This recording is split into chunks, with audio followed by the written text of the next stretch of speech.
Over time करते करते मेरी अचानक मौत हो गई और जब मेरी आंख खुली तो मैं एक प्रिमिटिव दुनिया में था। बर्फीली ठंड और चारों तरफ अनजान लोग थे। मेरा दिमाग बिल्कुल सुन्न पड़ गया था क्योंकि मैं अपनी ऑफिस डेस्क की जगह इस बर्फीली केव के अंदर जमीन पर पड़ा हुआ था। मैं बिल्कुल परेशान था कि आखिर मैं इस प्रिमिटिव ट्राइब में कैसे पहुंच गया। तभी एक लड़की मेरे पास आई और उसने बड़ी हैरानी से पूछा कि मैं कौन हूँ और इस जगह पर कैसे आया। मैंने अपने सर को पकड़ते हुए उससे बताया कि मेरा नाम लू याओ है और मुझे कुछ नहीं पता, क्योंकि होश आते ही मैंने खुद को यहाँ पाया। मैंने उससे पूछा कि आखिर इस जगह पर चल क्या रहा है। उस लड़की ने एक लंबी सांस ली और मुझे बताया कि 3 दिन पहले उनकी ट्राइब पर एक अचानक हमला हुआ था। हमला करने वालों के पास आयरन स्पीयर्स थे और उनकी गिनती इन लोगों से कहीं ज्यादा थी। उसने बड़े दर्द भरे लहजे में कहा कि उस हमले के बाद अब उनकी ट्राइब में बस यही चंद लोग जिंदा बचे हैं। मैं चारों तरफ देख रहा था। हालत बेहद खराब थी। उनके पास जलाने के लिए आग नहीं थी और ना ही खाने के लिए कुछ बचा था। बाहर भयंकर बर्फीली हवा चल रही थी और मुझे लगने लगा था कि हम सबका यहाँ खात्मा होना तय है। उनमें से एक आदमी लकड़ी घिसकर आग जलाने की नाकाम कोशिश कर रहा था। उसने परेशान होकर कहा कि अगर आग नहीं जली तो आज रात हम में से कोई भी जिंदा नहीं बचेगा। वो बुरी तरह थक चुका था और उसने हार मान ली थी, पर उस लड़की ने उसके कंधे पर हाथ रखा और कहा कि हमें हिम्मत नहीं हारनी चाहिए और दोबारा कोशिश करनी चाहिए। मैंने भी अपने अंदर एक अजीब सी आग महसूस की। मुझे भी जिंदा रहना होगा। तभी मेरी नजर जमीन पर पड़े काले पत्थर पर पड़ी। मैंने जैसे ही उस पत्थर पर हाथ रखा, अचानक मेरी आंखों के सामने एक फ्लोटिंग स्क्रीन पॉपअप हुई। उस स्क्रीन पर लिखा था कि ये कोल है जो जलने के काम आ सकता है। और सबसे बड़ी बात, उस सिस्टम प्रॉम्प्ट ने मुझे बताया कि इस नए आइटम को डिस्कवर करने के लिए मुझे 5 फ्री स्टैट्स पॉइंट्स मिले हैं। मेरे होश उड़ गए थे। ये कोई सपना नहीं था, ये मेरा सिस्टम था जो जग चुका था। मैंने खुशी से उस पत्थर को उठाया और सबको बताया कि ये कोल है और ये आग जला सकता है। उन लोगों को मेरी बात पर बिल्कुल यकीन नहीं हो रहा था, पर मैंने उन्हें भरोसा दिलाया। तभी केव की दीवार पर मुझे एक मकड़ी दिखी। मैंने उसे भी फोकस किया और सिस्टम ने मुझे उस मकड़ी की जाले से रस्सी और वुंड्स को सिलने का काम कर सकता हूं ये बता दिया। और इस नई डिस्कवरी के लिए मुझे 5 और स्टैट्स पॉइंट्स मिल गए। मेरा दिमाग तेजी से चलने लगा था। मैंने अपना सिस्टम पैनल खोलकर देखा।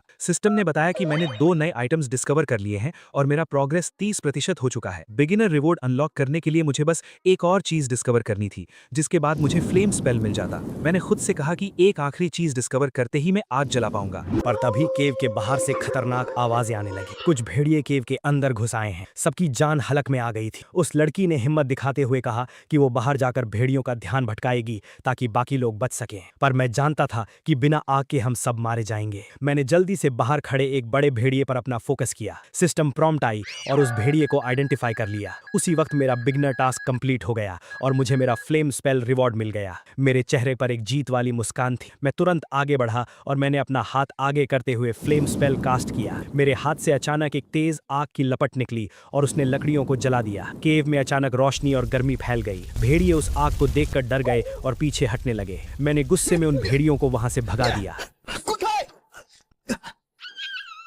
ट्राइब के सभी लोग हैरानी से मुझे देख रहे थे। उनके लिए ये किसी मैजिक से कम नहीं था। वो सब मेरे पास आए और उस लड़की ने मुझे शुक्रिया कहा कि मैंने उन सब की जान बचा ली है। अब केव के अंदर आग तो थी, पर ट्राइब के चीफ ने बताया कि उनके पास खाने के लिए बिल्कुल भी फूड नहीं है। उस चीफ ने अपने लोगों से पूछा कि क्या कोई उसके साथ बाहर जाकर शिकार ढूंढने में मदद करेगा। बाहर का मौसम मौत का पैगाम दे रहा था, पर फिर भी 2 आदमी उसके साथ जाने के लिए तैयार हो गए। मैंने उन्हें रोका और कहा कि इस भयंकर ठंड में बाहर जाकर उन्हें कोई शिकार नहीं मिलने वाला और ये सिर्फ मौत को बुलावा देना होगा। मैंने उन्हें अपना प्लान बताया। मैंने पूछा कि क्या आसपास कोई झील है। एक आदमी ने हामी भरते हुए कहा कि झील तो है, पर वो पूरी तरह से बर्फ बन चुकी है और वहां से मछली पकड़ना नामुमकिन है। मैंने एक बड़ी मुस्कान के साथ उन्हें भरोसा दिलाया कि मेरे पास एक पक्का प्लान है। मैंने उनसे कहा कि जब वो बाहर जाएं तो मेरे लिए कुछ सीधी और मजबूत लकड़ियां ले आएं। चीफ ने मेरी आंखों में देखा और कहा कि वो मुझ पर भरोसा करती है। जब तक वो लोग लकड़ियां लेने गए, मैंने अपना सिस्टम ओपन किया और अपने सारे फ्री स्टैट्स पॉइंट्स अपनी स्ट्रेंथ में ऐड कर दिए। मेरे अंदर अचानक एक खतरनाक पावर आती हुई महसूस हुई। तभी वो लड़की और बाकी लोग वापस आए। मैंने उनके एक लकड़ी का इस्तेमाल करके एक हारपून तैयार किया और तभी सिस्टम ने मुझे हारपून स्केल लेवल 1 से रिवॉर्ड किया और साथ ही एक और फ्री स्टैट्स पॉइंट भी दे दिया। मैं पूरी तरह से तैयार था। मैं उन लोगों के साथ उस जमी हुई बर्फीली झील पर पहुंचा। उनका सबसे ताकतवर वॉरियर, जिसका नाम मू होंग था, वो भी उस बर्फ को तोड़ नहीं पाया था। मैंने आगे बढ़कर एक बड़ा सा पत्थर उठाया और अपनी नई स्ट्रेंथ का इस्तेमाल करते हुए उस पत्थर को बर्फ पर पटक दिया। बर्फ जोरदार आवाज के साथ टूट गई और पानी दिखने लगा। ट्राइब के लोग परेशान थे उनका मानना था कि इतनी जोर की आवाज सुनकर सारी मछलियां डरकर भाग जाएंगी, पर मैंने उन्हें शांत रहने को कहा। मैंने अपना हार्पून उठाया, अगले ही पल मैंने एक बड़ी सी मछली पानी से बाहर निकाल ली। ट्राइब के लोग ये देखकर खुशी से पागल हो गए। चीफ खुशी से रोने लगे, लेकिन वहां अगग एक ट्राइब के वॉरियर्स इस सीन को देखकर गुस्सा हो गए। उन्होंने स्वेर किया कि वो हमें मिटा देंगे। रात को सब लोग आग के पास बैठकर मछली खा रहे थे और उनके चेहरों पर सुकून था। वो ट्राइबल पीपल मुझसे पूछने लगे कि आवाज के बाद भी मछलियां वहां कैसे आईं। मैंने उन्हें समझाया कि जब बर्फ टूटती है तो पानी के अंदर ऑक्सीजन की कमी होने के कारण सारी मछलियां ऑक्सीजन लेने के लिए सरफेस पर आ जाती हैं। मेरी इस मॉडर्न नॉलेज ने उन सबको मेरा दीवाना बना दिया। चीफ ने मेरी तरफ देखते हुए कहा कि मेरे इस प्लान ने उनकी पूरी ट्राइब के एक दिन के खाने का इंतजाम कर दिया है। उसने मुझे ट्राइब का सेवियर मान लिया और उसने मुझे दिल से शुक्रिया कहा। सब खुश थे, पर केव के बाहर की ठंडी हवा अभी भी बहुत खतरनाक थी। हवा सीधे केव के अंदर आ रही थी और सब थरथरा रहे थे, घबरा गए थे कि क्या करना चाहिए।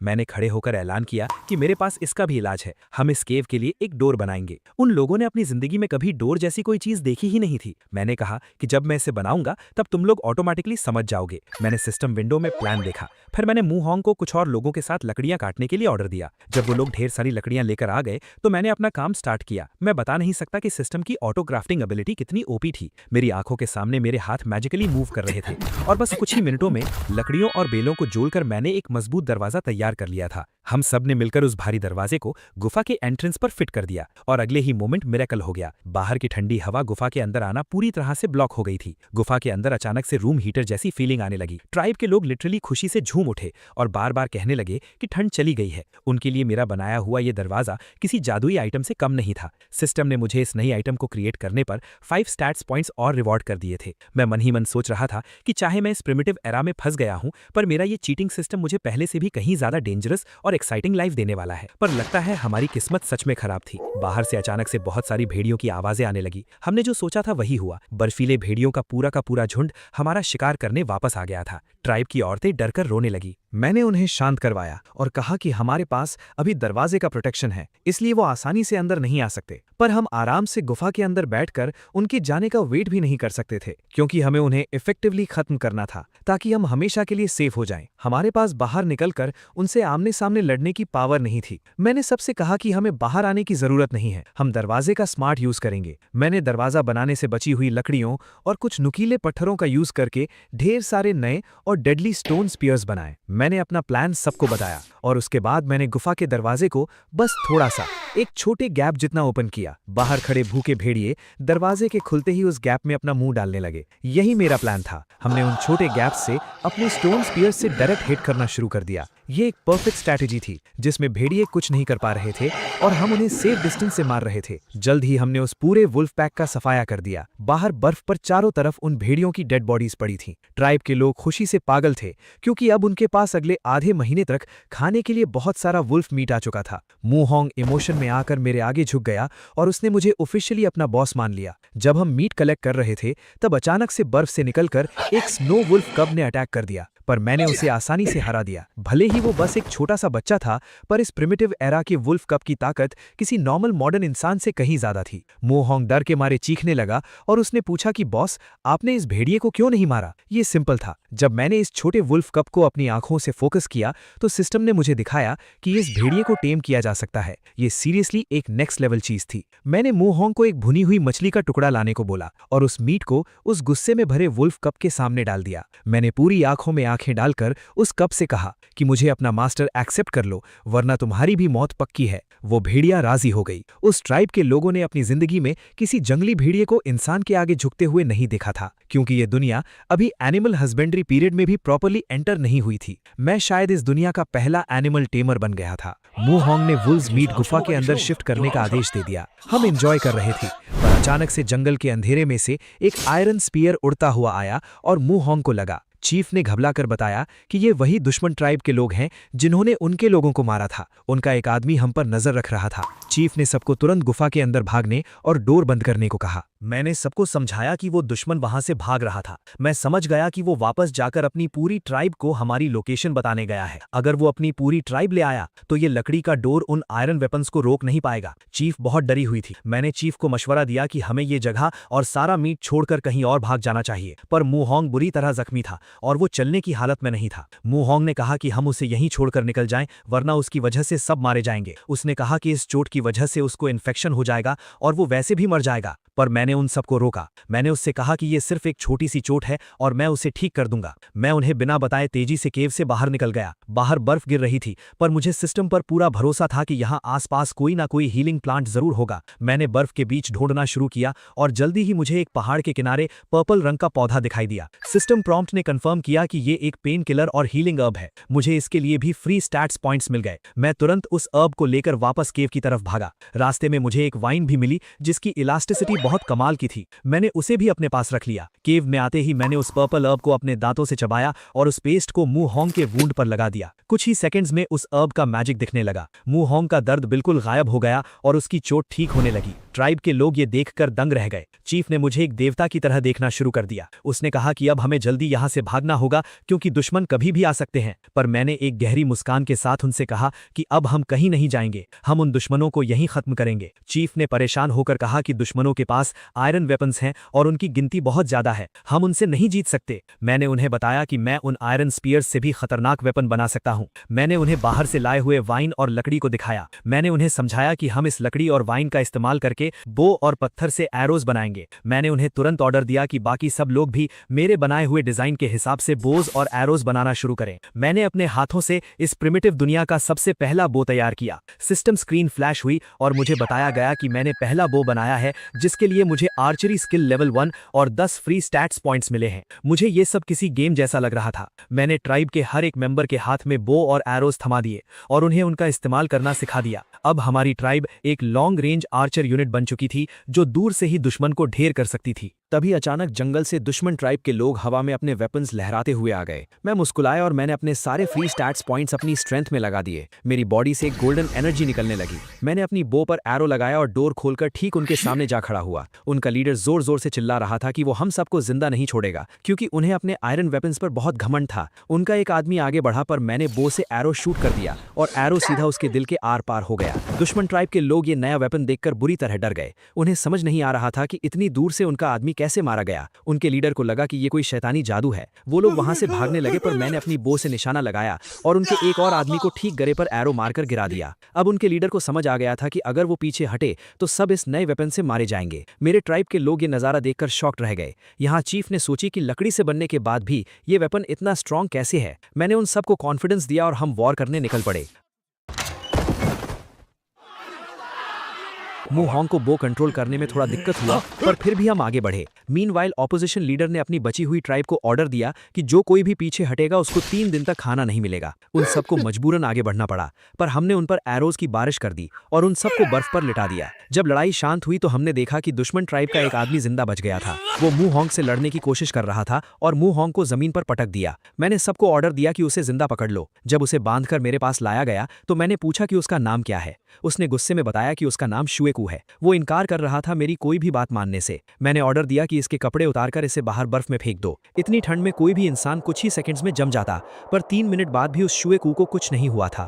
उसने मुझे हंसते हुए बताया कि उसके पास नेचुरल कोल्ड रेजिस्टेंस है और उसे ठंड नहीं लगती। मैं उसकी इस पावर से काफी इंप्रेस हुआ और मैंने तय किया कि इसको अपनी ट्राइब में शामिल करना फायदेमंद होगा। मैंने उसे वापस केव में बुलाया। वो सोच रहा था कि मैं अब उसे मार दूंगा। मुझे पता था कि उसकी ट्राइब का लीडर कुलोऊ बहुत ही जालिम आदमी था जो अपने लोगों को भूखा रखता था। मैंने उस आदमी से पूछा कि आखिर वो कुलोऊ जैसे जालिम लीडर का इतना वफादार क्यों है। उसने मुझे बताया कि सारे ट्राइब चीफ्स एक जैसे ही होते हैं और कुलोऊ ने उसे बचपन से पाला है, इसलिए वो उसको धोखा नहीं देगा। मैंने अपना तरीका बदला।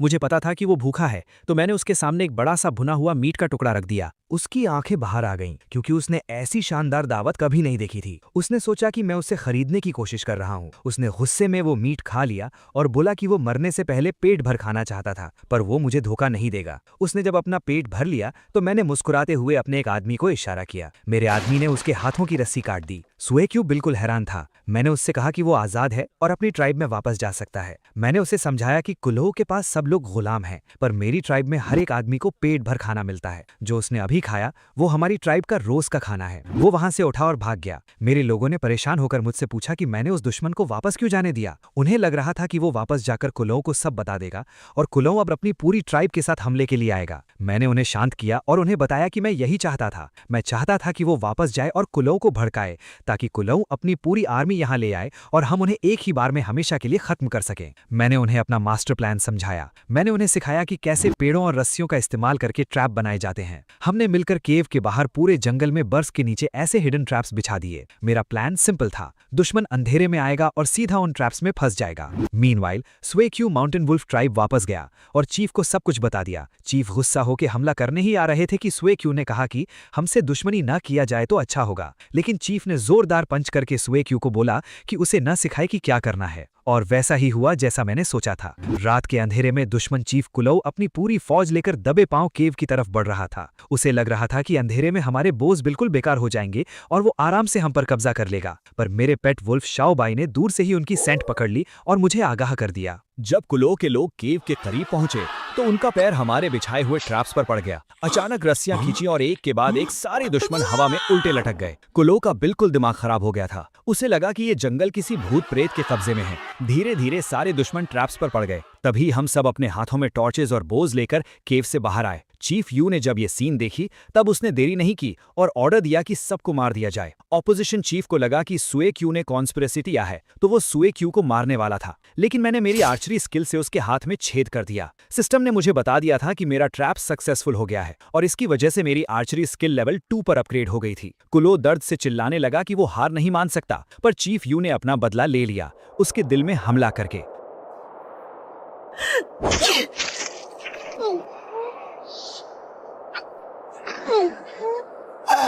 चीफ ने मुझे ट्राइब की जीत की बधाई दी और अपना सेवियर मानते हुए मुझ पर पूरा विश्वास जताया। हमने डिसाइड किया कि हम सीधा चलकर माउंटेन वुल्फ ट्राइब के रिसोर्सेज पर कब्जा कर लेंगे। रात भर में हमने दुश्मन की पूरी ट्राइब को खत्म कर दिया था। अगली सुबह मेरी ट्राइब के लोग खुशी से जश्न मना रहे थे। हमने कुलो की सेटलमेंट पर पूरा कब्जा कर लिया था। वहां आरामदायक गर्मा गर्म झोपड़ियां थीं और हम सबको केव की उस बर्फीली जमीन से छुटकारा मिल गया था। चीफ मेरे पास आई और उसने मुझे बताया कि उसने कल रात वाले बचे हुए सभी दुश्मनों को जिंदा पकड़ लिया है। मोहोंग ने गुस्से में कहा कि इन लोगों ने हमारी ट्राइब के मासूम लोगों को मारा था, इसलिए इन सबको मौत की सजा मिलनी चाहिए। मोहोंग ने अपना वेपन उठा लिया था उन दुश्मनों को मारने के लिए, पर चीफ ने तुरंत आगे बढ़कर मोहोंग को रुकने का ऑर्डर दिया। चीफ ने मुझसे पूछा कि अब क्या किया जाए। मैंने उसे समझाया कि इस प्रिमिटिव टाइम में ह्यूमन पावर की कीमत क्या होती है। मैंने उन दुश्मनों की तरफ इशारा करते हुए चीफ को बताया कि ये लोग हमारे लिए दुश्मन नहीं हैं, बल्कि ये हमारी वो फ्री लेबर हैं जो आगे चलकर हमारे नए एम्पायर को बनाने में दिन रात मजदूरी करेंगे। मैं इनकी जान बख्श दूंगा, पर उसके बदले में ये जिंदगी भर हमारे गुलाम बनकर रहेंगे।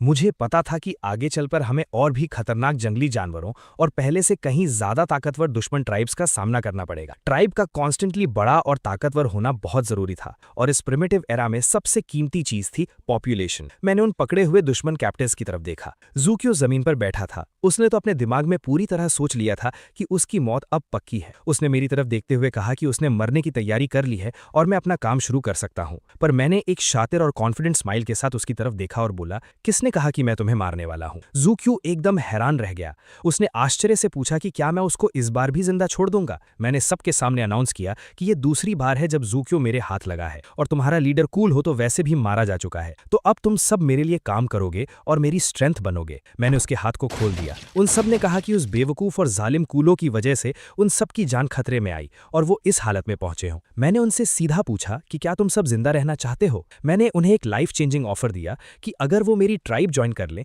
तो उन्हें किसी को मारने की जरूरत नहीं पड़ेगी। अपनी सच्चाई और दरियादिली प्रूफ करने के लिए मैंने ज़ूक्यो का एग्जाम्पल दिया। मैंने सबको बताया कि कैसे मैंने उसे 2 बार पकड़ा और दोनों बार बिना किसी नुकसान के छोड़ दिया। यहां तक कि मैंने उसे बेहतरीन रोस्टेड वुल्फ मीट भी खिलाया था। मैंने प्रॉमिस किया कि मेरी ट्राइब ज्वाइन करने पर हर किसी को रोज भरपेट खाना मिलेगा, कोई भूखा नहीं सोएगा। रोज भरपेट खाना, ये अल्फाज सुनकर उन सभी प्रिमिटिव लोगों की आंखों में ऐसी चमक आ गई जैसे उन्हें कोई खजाना मिल गया हो। उन्हें यकीन हो गया कि मैं सच बोल रहा हूं और मैं उनके पुराने लीडर जैसा बिल्कुल नहीं हूँ। उन सब ने तुरंत एक आवाज में मेरी ट्राइब ज्वाइन करने के लिए हाँ कर दी। मैंने अपने लोगों को ऑर्डर दिया कि इन सब के बंधन खोल दो और फीस्ट शुरू करो। मैंने उन्हें पिछली बार का बचा हुआ सारा वुल्फ मीट निकालकर खिलाने को कहा। वो लोग हैरान थे कि मैं दूसरे ट्राइब लीडर्स की तरह क्रूएल नहीं था। वो लोग भूखों की तरह मीट पर टूट पड़े, एक दूसरे से थोड़ा बहुत झगड़ भी रहे थे खाने के लिए। अब मुझे पूरा पता था कि ये सब लोग कंप्लीटली मेरे लॉयल हो चुके थे। चीफ यू चलकर मेरे पास आई और बोली कि उसने आज तक अपनी पूरी लाइफ में किसी को कैप्टिव्स के साथ ऐसा अच्छा बिहेव करते नहीं देखा और उसने मेरी विजनरी थिंकिंग की बहुत तारीफ की।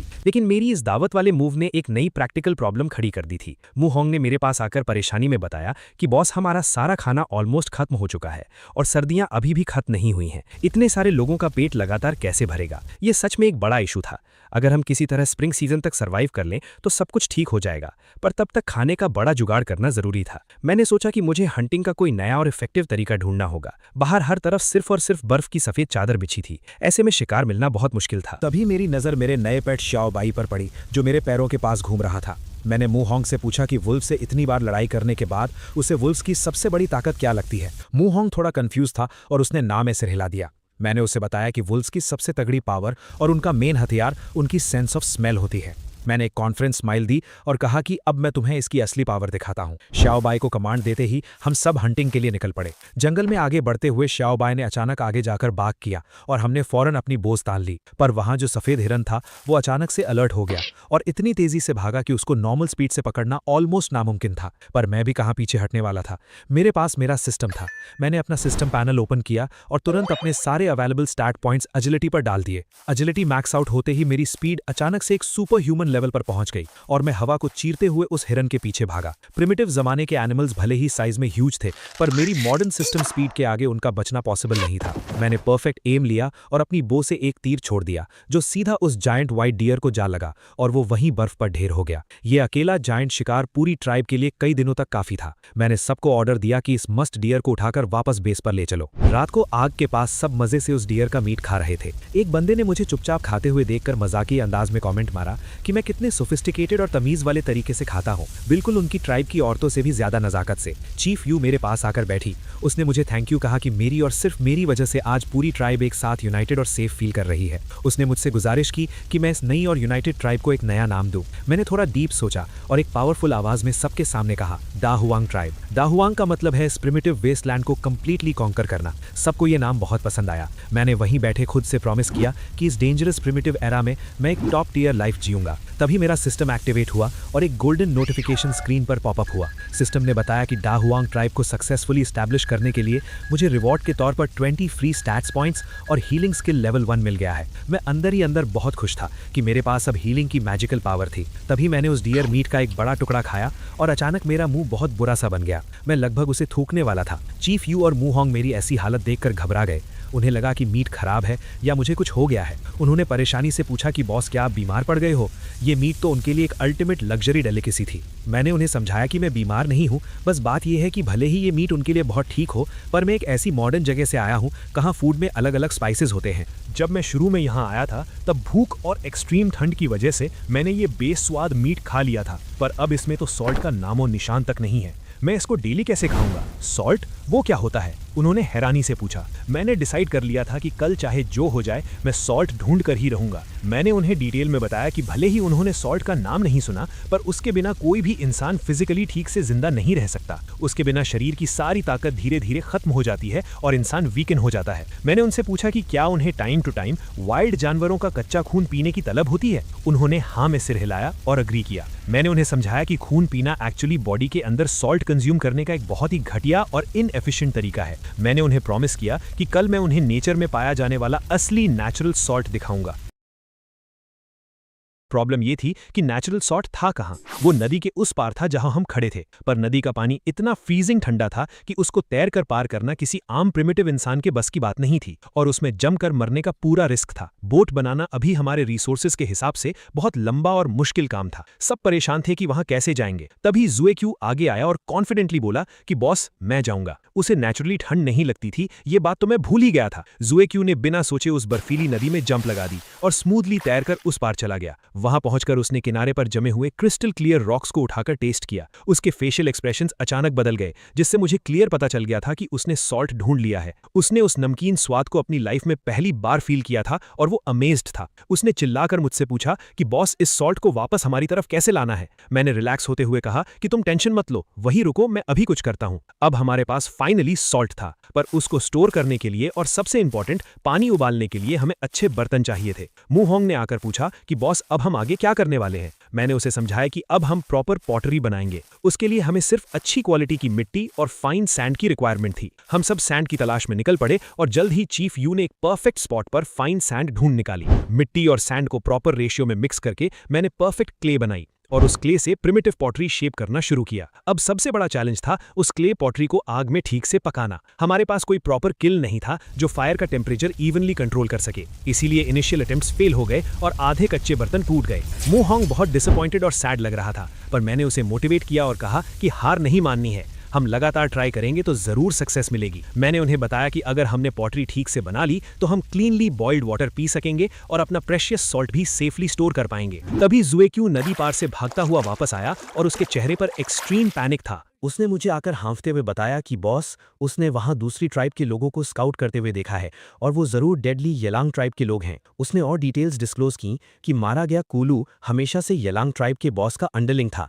और हर 10 दिन में उन्हें अपने शिकार का एक बड़ा हिस्सा प्रोटेक्शन फी के रूप में देता था। अगर उन्हें पता चल गया कि कूलू मारा जा चुका है तो वो अपना रिवेंज लेने हम पर मैसिव अटैक कर देंगे। मैंने गुस्से से उसे देखा और पूछा कि ये इतनी इंपॉर्टेंट बात उसने मुझे पहले क्यों नहीं बताई। उसने बताया कि येलांग ट्राइब कूलू की ट्राइब से साइज और स्ट्रेंथ में 3 गुना ज्यादा बड़ी है। चीफ यू ये सुनकर बुरी तरह घबरा गई। उसने सोचा कि अभी हम एक तबाही से बचे थे और अब एक और नई तबाही हमारे सिर पर आकर खड़ी हो गई है। उसने मुझे नई जगह रिलोकेट होने का सजेशन दिया, पर मैंने उसे काम करते हुए एक कॉन्फिडेंट स्माइल दी और कहा कि इतना पैनिक करने की कोई जरूरत नहीं है। मेरे पास इन सब से निपटने का एक solid master plan already ready था। हम सब वापस अपने बेस पर आए। मैंने जमीन पर एक क्लियर ब्लूप्रिंट ड्रॉ किया और सबको समझाया कि हम एक केयरफुली डिजाइंड इजीली डिफेंसिबल और hard to attack wooden defensive wall बनाएंगे और उसके साथ में एक ऊंचा वॉच टावर भी खड़ा करेंगे ताकि हम दुश्मन को दूर से ही स्पॉट कर सकें। मैंने पूरी ट्राइब को, चाहे वो मर्द हो, औरत हो या बच्चे, सबको इस मैसिव प्रोजेक्ट में लगा दिया। कुछ दिन तक सबने बिना थके मिलकर दिन रात मेहनत की। चीफ यू ने मुझ पर पूरा भरोसा दिखाया और हमारी ट्राइब प्रैक्टिकली एक इम्प्रेग्नेबल फोर्ट्रेस में बदल गई। इस इंटेंस प्रिपरेशन के दौरान मेरी आर्चरी मास्टरी लेवल 3 पर अपग्रेड हो गई थी। अब मेरी आर्चरी स्किल्स इतनी डेडली और एक्यूरेट हो चुकी थी कि मैं इस प्रिमिटिव वर्ल्ड में किसी को भी इजीली डोमिनेट कर सकता था। चीफ यू मेरे पास चलकर आई। वो मेरे स्किल्स और लीडरशिप को देखकर काफी इंप्रेस थी। उसने ऑनेस्टली एक्सेप्ट किया कि शुरू में वो इस प्लान पर थोड़ा डाउट में थी, पर मेरी फ्लॉलेस आर्चरी देखने के बाद उसकी सारी टेंशन हवा में उड़ चुकी थी। तभी अचानक हमने एक हेवी थडिंग आवाज सुनी जो जमीन को हिला रही थी। सामने से एक मैसिव और टेरिफाइंग प्रिमिटिव बीस्ट, जिसे उन्होंने जिया लॉन्ग हॉर्न सिरोटॉप्सियन डायनासोर कहा, वहां आ गया था। ये बीस्ट अग्रेसिवली हमारी तरफ बढ़ रहा था। चीफ यू उस जायंट बीस्ट को देखकर घबरा गई और चिल्लाकर बोली कि ये बीस्ट बहुत खतरनाक है और इसके ऊपर की इतनी थिक आर्मर लाइक स्किन पर हमारे स्टोन स्पीयर्स का कोई असर नहीं होगा। उसने वॉर्न किया कि मेरी एरोज भी इस पर परफेक्टली यूजलेस होंगी, पर मेरी बाज जैसी नजरों ने उस बीस्ट को प्रॉपर्ली स्कैन कर लिया था। दुनिया में ऐसी कोई भी पावरफुल चीज नहीं थी जिसका कोई क्रिटिकल वीक पॉइंट ना हो। इस बीस्ट की बॉडी पर हर जगह हैवी आर्मर था, सिवाय इसकी बड़ी बड़ी आंखों के। चीफ यू अभी भी चिल्ला रही थी कि वहां इतनी छोटी जगह एम करना नामुमकिन है, पर मैं तो आर्चरी लेवल 3 का मास्टर था। मैंने पीसफुली अपनी बो को उठाया, स्ट्रिंग को अपनी फुल पावर से पुल किया और एक एरो स्ट्रेट हवा को चीरते हुए उस बीस्ट की आंख के अंदर डाल दिया। बीस्ट दर्द से बुरी तरह चिल्लाता हुआ वहीं बर्फ पर गिरकर मर गया। दूर पेड़ों के पीछे से येलैंग ट्राइब के कुछ स्काउट्स छुपकर ये सब देख रहे थे। उनका लीडर कंप्लीटली हैरान था कि ऐसा जायंट आर्मर प्लेटेड बीस्ट किसी ने अकेले सिर्फ एक एरो से कैसे मार दिया। उन्हें सडनली रियलाइज हुआ कि ये जगह तो कूलू की टेरिटरी थी, पर मैं उनके लिए बिल्कुल अनजान था। फिर उनकी तीखी नजर चीफ यू पर पड़ी। उन्होंने तुरंत डिडक्शन लगाया कि कूलू जरूर इस नई फैक्शन द्वारा मारा गया है। येलैंग लीडर की आंखों में हवस और एक्सट्रीम गुस्सा दोनों साफ थे। उसने डिसाइड किया कि वो हमारी इस छोटी सी ट्राइब को पूरी तरह क्रश कर देगा, कूलू का बदला लेगा और चीफ यू को अपने लिए जबरदस्ती उठा लेगा। उन्होंने वहां से चुपके से निकलकर अपनी बड़ी आर्मी को प्लान करके लाने का डिसाइड किया। वापस बेस पर मू होंग खुशी से जोर जोर से उछल रहा था। उसने फाइनली काफी कोशिशों के बाद पहला परफेक्ट क्ले पॉट बना लिया था। मैं बहुत खुश था कि मेरी बताई हुई टेक्निक और उनकी मेहनत रंग लाई। मैंने उन्हें अपना डिफेंस स्ट्रैटेजी बताया कि जब भी दुश्मन अटैक करेंगे तो हमें बस अपने स्ट्रॉन्ग वुडन डोर्स अंदर से फर्मली लॉक करने होंगे। ये वॉल इतनी स्ट्रॉन्ग थी कि जायंट बीस्ट तो दूर, दूसरी ट्राइब के सबसे ताकतवर प्रिमिटिव वॉरियर्स भी इसको किसी हालत में नहीं तोड़ पाएंगे।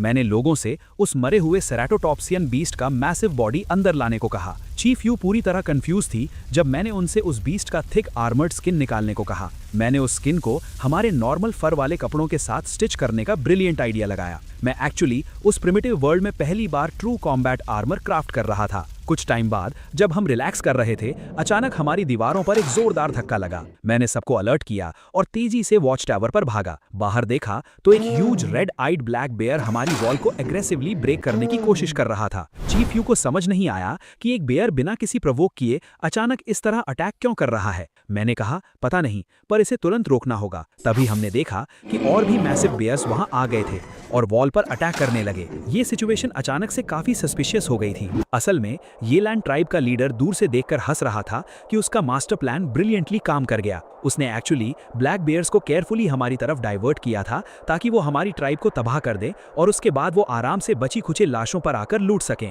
पर मैं उन सबसे बहुत ज्यादा स्मार्ट था। मैंने अपनी आर्चर टीम को एरोज फायर करने का ऑर्डर दिया और देखते ही देखते हमने वॉल के ऊपर से उन सभी बेयर्स को स्मूथली मार गिराया। मैंने वॉल से नीचे जाकर उन बेयर्स की बॉडी चेक की तो मुझे वहां ग्राउंड पर फ्रेंजी बेरीज गिरी हुई मिली। मुझे इंस्टेंटली समझ आ गया कि बेयर्स क्रेजी क्यों थे। उन बेयर्स ने ये बेरीज खाई थी। चीफ यू ने मुझे फिर से प्रॉफिट कहा क्योंकि मुझे इस प्रिमिटिव दुनिया की वेजिटेशन और वाइल्ड लाइफ की इतनी डीप नॉलेज थी। मैंने उसको सच्चाई बताई कि ये बेरीज एक्चुअली बहुत ऊंचे पेड़ों पर उगती हैं। बेयर्स उन्हें खुद जंप करके नहीं तोड़ सकते। इसका सीधा सा मतलब था कि किसी इंसान ने क्लेवरली ये बेयर्स पर यूज किया था ताकि वो ब्लाइंडली हम पर अटैक करें। ये कंप्लीटली ये लैंग ट्राइब की मूवमेंट थी। ये लैंग लीडर दूर से पेड़ों के पीछे शॉक में था कि उसकी बेयर आर्मी हमारी सॉलिड वॉल के आगे मिजरेबली फेल हो गई। बेयर्स के मरने के बाद उसने फ्रस्ट्रेशन और गुस्से में अपनी आर्मी को डायरेक्ट अटैक करने का ऑर्डर दे दिया। हमारी वॉल्स एनिमल से तो बचा सकती थी, पर जब उनकी प्रिमिटिव आर्मी ने हम पर फ्लेमिंग एरोज और हैवी भाले फेंकने शुरू किए तो सिचुएशन बहुत टेंस हो गई।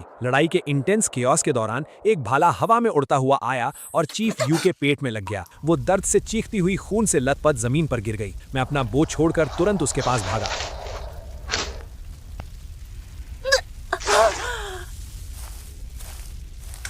उसने रोते हुए मुझे पकड़ते हुए कहा कि बॉस मुझे अभी छोड़ दो, ये इतनी फेटल चोट है कि मैं अब जिंदा नहीं बचूंगी। उसने आखिरी सांस लेते हुए कहा कि उसके बाद अब इस ट्राइब का इकलौता लीडर मैं ही हूँ। उसकी आंखों में आंसू थे। उसने मरते मरते एक बहुत इमोशनल कन्फेशन किया कि इस प्रिमिटिव एरा में हर औरत का सिर्फ एक ही सबसे बड़ा सपना होता है, एक सबसे ताकतवर और स्मार्ट आदमी से शादी करना। और अगर वो आज जिंदा बचती तो उसकी आखिरी विश थी मुझसे शादी करने की, पर अब वो मरने वाली थी। मैंने उसकी बातों को सुनकर एक स्लाइट ग्रिन दी और स्मूथली बोला, किसने कहा कि तुम मरने वाली हो?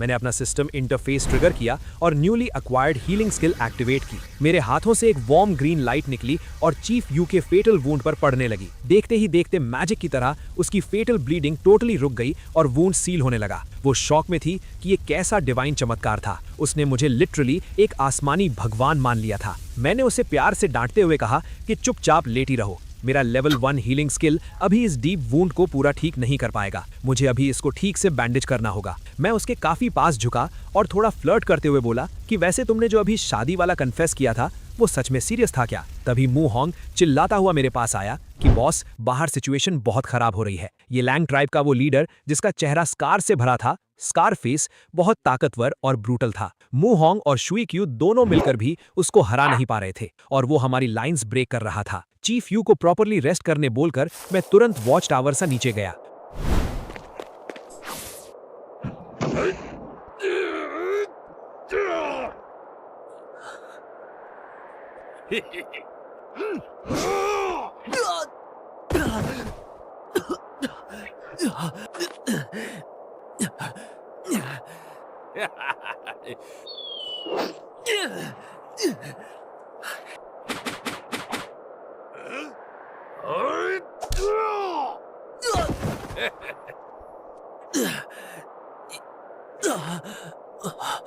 मैंने दुश्मनों के सामने बाहर निकलकर डायरेक्टली उन्हें फेस करने का डिसाइड किया। शुई क्यू नीचे जमीन पर खून में गिरा हुआ था। उसने मुझसे वॉर्न किया कि बॉस, ये स्कारफेस बहुत डेंजरस है, आप अकेले मत जाना। स्कारफेस ने मेरी तरफ देखकर जोरदार मजाक उड़ाया कि अब मैं उनके टॉप फाइटर को मार चुका हूं, तो तुमने अपने इस डेलिकेट और वीक लुकिंग बॉस को भेज दिया। उसने प्राउडली डिक्लेयर किया कि मैं उसके सामने एक सेकंड भी नहीं टिक पाऊंगा। उसने कहा कि मुझ जैसे निठल्ले और निहत्थे को मारने के लिए उसको अपने आयरन वेपन की भी जरूरत नहीं है। उसने अपना भाला जमीन पर फेंक दिया और अपने बेयर हैंड से मेरी तरफ चार्ज किया। उसने अपने पूरी ब्रूटल पावर से एक क्रशिंग पंच मेरे चेस्ट पर मारा, पर वो बेवकूफ नहीं जानता था कि मैंने उसके लिए क्या प्रिपेयर किया था। जैसे ही उसका थंडरिंग पंच मेरे चेस्ट पर लगा, एक लाउड मेटल लाइक क्लैशिंग आवाज आई और उसके हाथ से खून निकलने लगा। उसने पीछे हटकर डरते हुए पूछा कि ये हार्ड चीज क्या है। मैंने अपना फर कोट थोड़ा ओपन किया और उसके नीचे उस हॉर्न सेरेटॉप्सियन की अनपियर्सिबल स्ट्रॉन्ग स्किन से बना आर्मर धूप में चमक रहा था। मैंने उससे कॉन्फिडेंटली बताया कि ये है विजडम, जो मेरे और तुम्हारे बीच का सबसे बड़ा और मेन डिफरेंस है, और इसके अलावा मैं थोड़ी बहुत डेडली मार्शल आर्ट्स भी जानता हूं। मैंने उसकी तरफ घूर कर देखा और उस पर एक ही लाइटनिंग फास्ट प्रिसाइज स्ट्राइक करके उसको वहीं न्यूट्रलाइज कर दिया। हमारी आर्म्ड पार्टी निकल पड़ी येलांग ट्राइब को पूरी तरह से वाइप आउट करने। रास्ते में हमें बर्फ में पड़ी हुई एक मैसिव और टेरिफाइंग सेबर टूथ टाइगर मिली। वो बुरी तरह से घायल थी और उसके बॉडी में ढेर सारे स्पीयर्स लगे हुए थे। सिस्टम ने स्कैन करके शो किया कि इसकी कंडीशन हैवी वुंड है, पर सबसे इंटरेस्टिंग बात ये थी कि ये टेमेबल है। मेरे साथी उस जायंट टाइगर को देखकर डर गए कि बॉस ये एक वाइल्ड एपेक्स बीस्ट है और इंसानों से इंटेंसली नफरत करता है, क्योंकि इसी येलांग ट्राइब के हंटर्स ने इसको हंट करने की कोशिश की थी। मुहोंग ने कहा कि वाइल्ड बीस्ट्स कभी इंसान की फीलिंग और मर्सी नहीं समझते, पर मैंने कहा कि मैं इस बीस्ट को अपने सिस्टम से हील करूंगा और ट्रस्ट जीतूंगा। मैंने अपने हाथ आगे किए और उस पर अपनी हीलिंग स्किल यूज की। हीलिंग कंप्लीटली यूज करते ही मेरा स्किल लेवल 2 पर अपग्रेड हो गया और वो जायंट टाइगर कुछ ही सेकंड्स में पूरी तरह हील हो गया। सब फियर और शॉक में थे।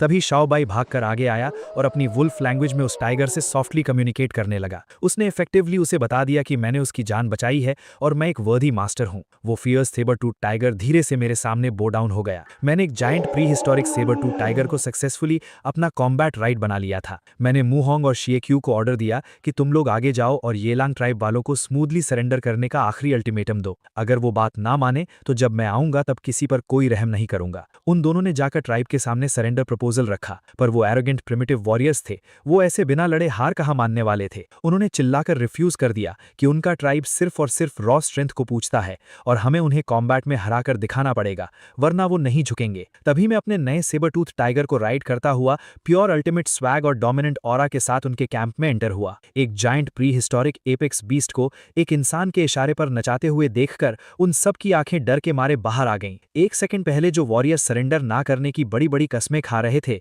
वो मेरी ये सुप्रीम पावर देखकर तुरंत मेरे आगे घुटनों पर गिर गए। उन्होंने बिना किसी कंडीशन के अपनी डिफीट एक्सेप्ट कर ली और मेरी टीम में लॉयल होकर शामिल हो गए। वापस बेस आने पर सब लोग बहुत जश्न मना रहे थे। क्ले पॉट्स आग पर रखे थे जिनमें गर्म पानी उबल रहा था और फ्रेशली रोस्टेड मीट पर नया लाया हुआ सॉल्ट लगा हुआ था। खाने का टेस्ट अब एक अलग ही नेक्स्ट लेवल पर पहुंच चुका था। चीफ यू ने मुझे देखकर एक वार्म स्माइल की और बोली कि बॉस, आपकी लीडरशिप की वजह से हमने जो सपने में भी नहीं सोचा था वो मिरेकल हो गया। हमारी ट्राइब इतनी बड़ी हो चुकी है और ऐसा लग्जेरियस सिविलाइज्ड लाइफस्टाइल जी रही है, ये सब आपकी मेहरबानी है। मैंने एक कॉन्फिडेंट और डिटर्मिन्ड लुक के साथ कहा कि ये तो बस हमारी शुरुआत है। तभी अचानक मेरे सामने एक ग्लोइंग गोल्डन इंटरफेस फ्लैश हुआ। सिस्टम ने बताया कि मेरी ट्राइब एक सिग्निफिकेंटली लार्ज स्केल पर एक्सपैंड हो चुकी है। इस मॉन्यूमेंटल अचीवमेंट पर मुझे एक god tier unique divine power realm of the leader level 1 मिली है। इस पावर का इफेक्ट ये था कि मेरी ट्राइब की टेरिटरी के अंदर मौजूद हर एक लॉयल इंसान को इंस्टेंटली +5 स्ट्रेंथ, +5 एजिलिटी, +5 कॉन्स्टिट्यूशन और +5 स्पिरिट के मैसिव पैसिव बफ्स मिलेंगे। मेरा दिमाग इस पावर स्केल को देखकर पूरी तरह ब्लास्ट हो गया था। ये एक pure overpowered god level zone buff था जो हमारी आर्मी को इनविंसिबल बना देगा। चीफ यू मेरी बातों का मतलब ठीक से समझ नहीं पाई और उसने मुझे एक कंफ्यूज्ड लुक दी। मैंने उसकी तरफ देखा और एक बैड एस स्माइल के साथ कहा कि इसका सीधा सा मतलब यह है कि मेरी ट्राइब अब एक अलग हायर लेवल पर इवॉल्व हो रही है। हमारी टेरिटरी और स्ट्रेंथ इनफाइनाइटली एक्सपैंड होती रहेगी। मुझे पता है कि आगे और भी बहुत से अनप्रिडिक्टेबल चैलेंजेस आएंगे और पावरफुल प्रिमिटिव बीस्ट्स और ट्राइब्स मिलेंगे, पर हम फुल्ली प्रिपेयर्ड हैं। 1 महीना बीत चुका था और सर्दियां अब धीरे धीरे खत्म हो रही थीं। बर्फ पिघल रही थी और हर तरफ हरियाली छाने लगी थी। चीफ यू मेरे साथ मेरी सवारी मेरे सेबर टूथ टाइगर पर बैठी थी। हम अपने डाहुआंग ट्राइब के इलाके का मुआयना कर रहे थे। चीफ यू ने बहुत ही इज्जत और हैरानी के साथ मेरी तरफ देखा और कहा कि लुयाओ, मैं सच में तुम्हारी बहुत इज्जत करती हूँ। उसने मुझे बताया कि जैसे जैसे सर्दियां जा रही हैं, जंगली जानवर भी बढ़ रहे हैं, पर मेरी बनाई हुई उन मजबूत लकड़ी की दीवारों ने न सिर्फ दुश्मनों को बल्कि उन खूंखार जंगली जानवरों को भी हमारे बेस से दूर रखा हुआ है। उसने आगे कहा कि जैसे जैसे हमारी पॉपुलेशन बढ़ी थी, हमारे सामने खाने की बहुत बड़ी प्रॉब्लम आ खड़ी हुई थी, पर मेरे हंटिंग स्क्वाड बनाने के आइडिया ने सब कुछ बदल कर रख दिया। अब हमारे पास खाने की कोई कमी नहीं थी। मैंने मुस्कुराते हुए उसे जवाब दिया कि यह हंटिंग स्क्वाड सिर्फ शिकार करने के लिए नहीं है। ये स्क्वाड असल में हमारे लोगों की आर्चरी स्किल्स को तेज करने और हंटिंग स्वॉर्डमैनशिप को तेज करने के लिए एक बहुत बड़ा और इम्पॉर्टेंट तरीका है। मेरा अल्टीमेट गोल कुछ और ही था। मैं इस प्रिमिटिव दुनिया के लोगों को ट्रेन करके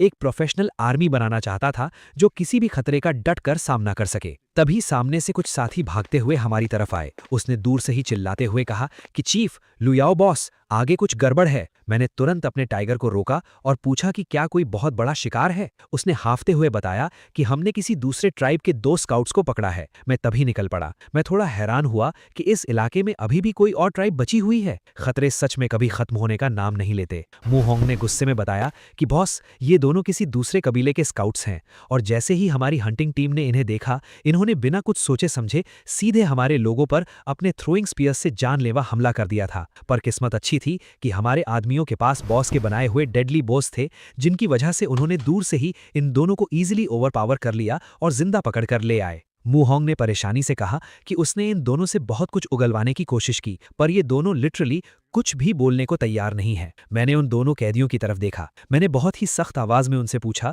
कि वो लोग कहां से आए हैं और अगर उन्होंने सच नहीं बताया तो मैं उन्हें इसी वक्त खत्म कर दूंगा। उनके चेहरों पर लाल रंग का कोई अजीब सा पेंट लगा हुआ था और उनकी आंखों में खौफ की जगह एक बहुत ही अजीब सा एरोगेंस था। उनमें से एक आदमी ने कहा कि क्या मैं इस बस्ती का लीडर हूं। उसने बहुत ही घमंड से डिक्लेयर किया कि हम लोग मैमथ ट्राइब के वॉरियर्स हैं और कभी भी किसी के सामने नहीं झुकते। मैमथ ट्राइब का नाम सुनकर मेरा दिमाग सुन्न हो गया। मैंने नोटिस किया कि वो दोनों आदमी मेरे इतने बड़े सेबर टूथ टाइगर को देखकर भी बिल्कुल नहीं डरे थे। उस आदमी ने हंसते हुए कहा कि मैं एक टाइगर पर बैठकर खुद को बहुत बड़ा बॉस समझ रहा हूं, पर यह टाइगर उनके सामने कुछ भी नहीं है। उसने पूरे कॉन्फिडेंस के साथ कहा कि उनकी मैमथ ट्राइब इतनी ज्यादा ताकतवर है कि वो लोग लिटरली विशाल मैमथ्स को भी टेम करके उन पर सवारी करते हैं। उसने मुझे धमकी दी कि अगर मैंने उन्हें वापस नहीं जाने दिया तो उनके चीफ को पता चल जाएगा और फिर हमारी पूरी बस्ती को कुचलकर रख दिया जाएगा। ये इन्फॉर्मेशन सीरियसली माइंड ब्लोइंग थी। ये मैमथ ट्राइब हमारे पिछले सारे दुश्मनों से बिल्कुल अलग और कई गुना ज्यादा खतरनाक लेवल की लग रही थी। इस प्रिमिटिव एला में ऐसे एडवांस्ड और पावरफुल कबीले का होना मेरे लिए एक बहुत बड़ा शौक था। मैंने तुरंत मुहोंग को ऑर्डर दिया कि इन दोनों को खींचकर अंदर ले जाओ और मजबूती से बांधकर बंद कर दो। चीफ यू मेरे पास आई और उसके चेहरे पर साफ डर नजर आ रहा था। उसने घबराते हुए पूछा कि लुयाओ, अब हम क्या करेंगे। उसने कहा कि अगर वो स्काउट्स वापस नहीं गए तो उनकी ट्राइब उन्हें ढूंढते हुए डेफिनेटली हमारी बस्ती तक पहुंच जाएगी। चीफ यू की टेंशन बिल्कुल वैलिड थी। मुहोंग ने कहा कि अगर वो लोग सच में विशाल मैमथ्स पर बैठकर लड़ाई करते हैं तो हमारी ये लकड़ी की दीवार उनके सामने कागज की तरह टूट जाएगी। मैंने उन दोनों को शांत किया और कहा कि भले ही उनके पास मैमथ्स हों, पर मेरे पास मेरा सेबर टूथ टाइगर है और मैं उनसे बिल्कुल नहीं डरता। पर प्रॉब्लम ये थी कि मेरे पास सिर्फ एक टाइगर था। अगर मुझे उस मैमथ ट्राइब को पूरी तरह से हराना था तो मुझे अपनी आर्मी के लिए माउंट्स चाहिए थे। तभी मेरी नजर दूर जंगल के किनारे घास चरते हुए कुछ जानवरों पर गई। वो जानवर देखने में बिल्कुल वाइल्ड हॉर्सेस जैसे लग रहे थे, पर उनके शरीर पर टाइगर जैसी स्ट्राइप्स बनी हुई थी। उन्हें देखते ही मेरे दिमाग की बत्ती जल गई बॉस। मुझे मेरे प्लान का सबसे इंपॉर्टेंट पीस मिल गया था। मैंने उन दोनों को इशारा करते हुए कहा कि हमें मैमथ से लड़ने के लिए ताकत की जरूरत नहीं है,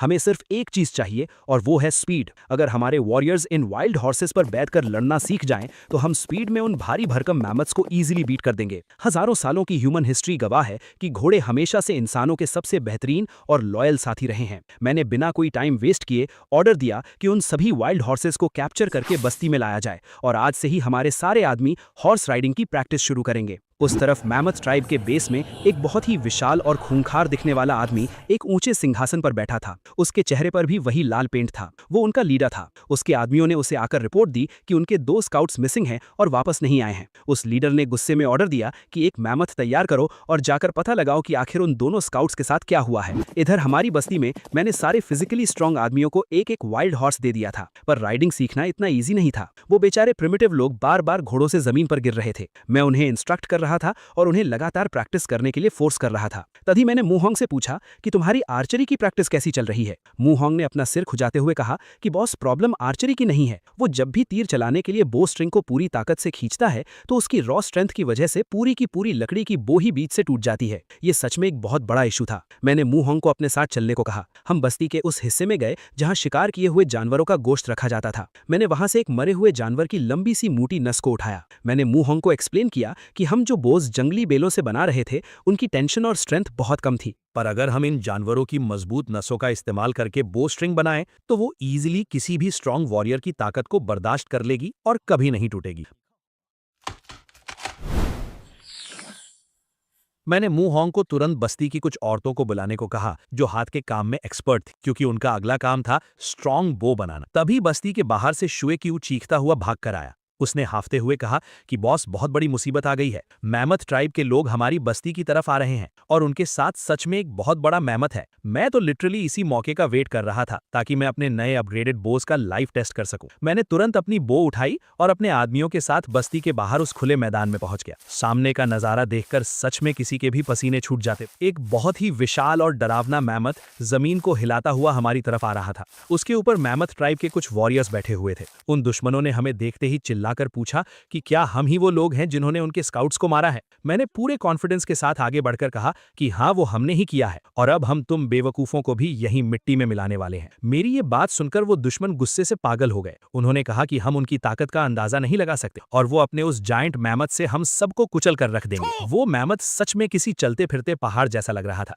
जब वो हमारी तरफ दौड़ा तो जमीन इतनी जोर से कांप रही थी कि मेरे आदमियों के चेहरे पर खौफ आ गया था। एक आदमी ने डर कर कहा कि बॉस, ये जानवर बहुत बड़ा है, हम इसे कैसे रोकेंगे। मैंने एक काम स्माइल के साथ कहा कि मुझ पर भरोसा रखो। मैंने अपनी नई अपग्रेडेड बो को उठाया और उस पर एक तीर चढ़ाया। मेरे बाकी आदमियों ने भी अपनी बोझ तैयार कर ली। मैंने सिस्टम इंटरफेस में चेक किया तो मेरी एजिलिटी और स्ट्रेंथ पूरी तरह से बफ्ड थी। जैसे ही वो मैमथ हमारी रेंज में आया, मैंने जोर से ऑर्डर दिया और हम सब ने एक साथ अपने तीरों की बारिश कर दी। वो तीर इतनी ज्यादा इंसेन स्पीड और डेडली फोर्स के साथ निकले कि उन्होंने हवा को चीरते हुए सीधा उस मैमथ के शरीर और उसकी आंखों में गहराई तक एंट्री कर ली। वो विशाल जानवर दर्द से भयंकर आवाज में चिंघाड़ा और अगले ही पल वो पहाड़ जैसा मैमथ एक बहुत बड़े धमाके के साथ जमीन पर गिरकर ढेर हो गया। उसके ऊपर बैठे दुश्मन भी बुरी तरह से कुचले गए। ये सीन देखकर मेरे आदमियों की आंखें फटी की फटी रह गई। ये मेरे नए बोझ की पावर का अल्टीमेट प्रूफ था। तभी मेरी आंखों के सामने सिस्टम का ग्लोइंग पैनल फ्लैश हुआ। सिस्टम ने मुझे एक शानदार नोटिफिकेशन दिया कि मैंने सक्सेसफुली एक अपग्रेडेड बो का यूज करके एक मैमथ को हंट किया है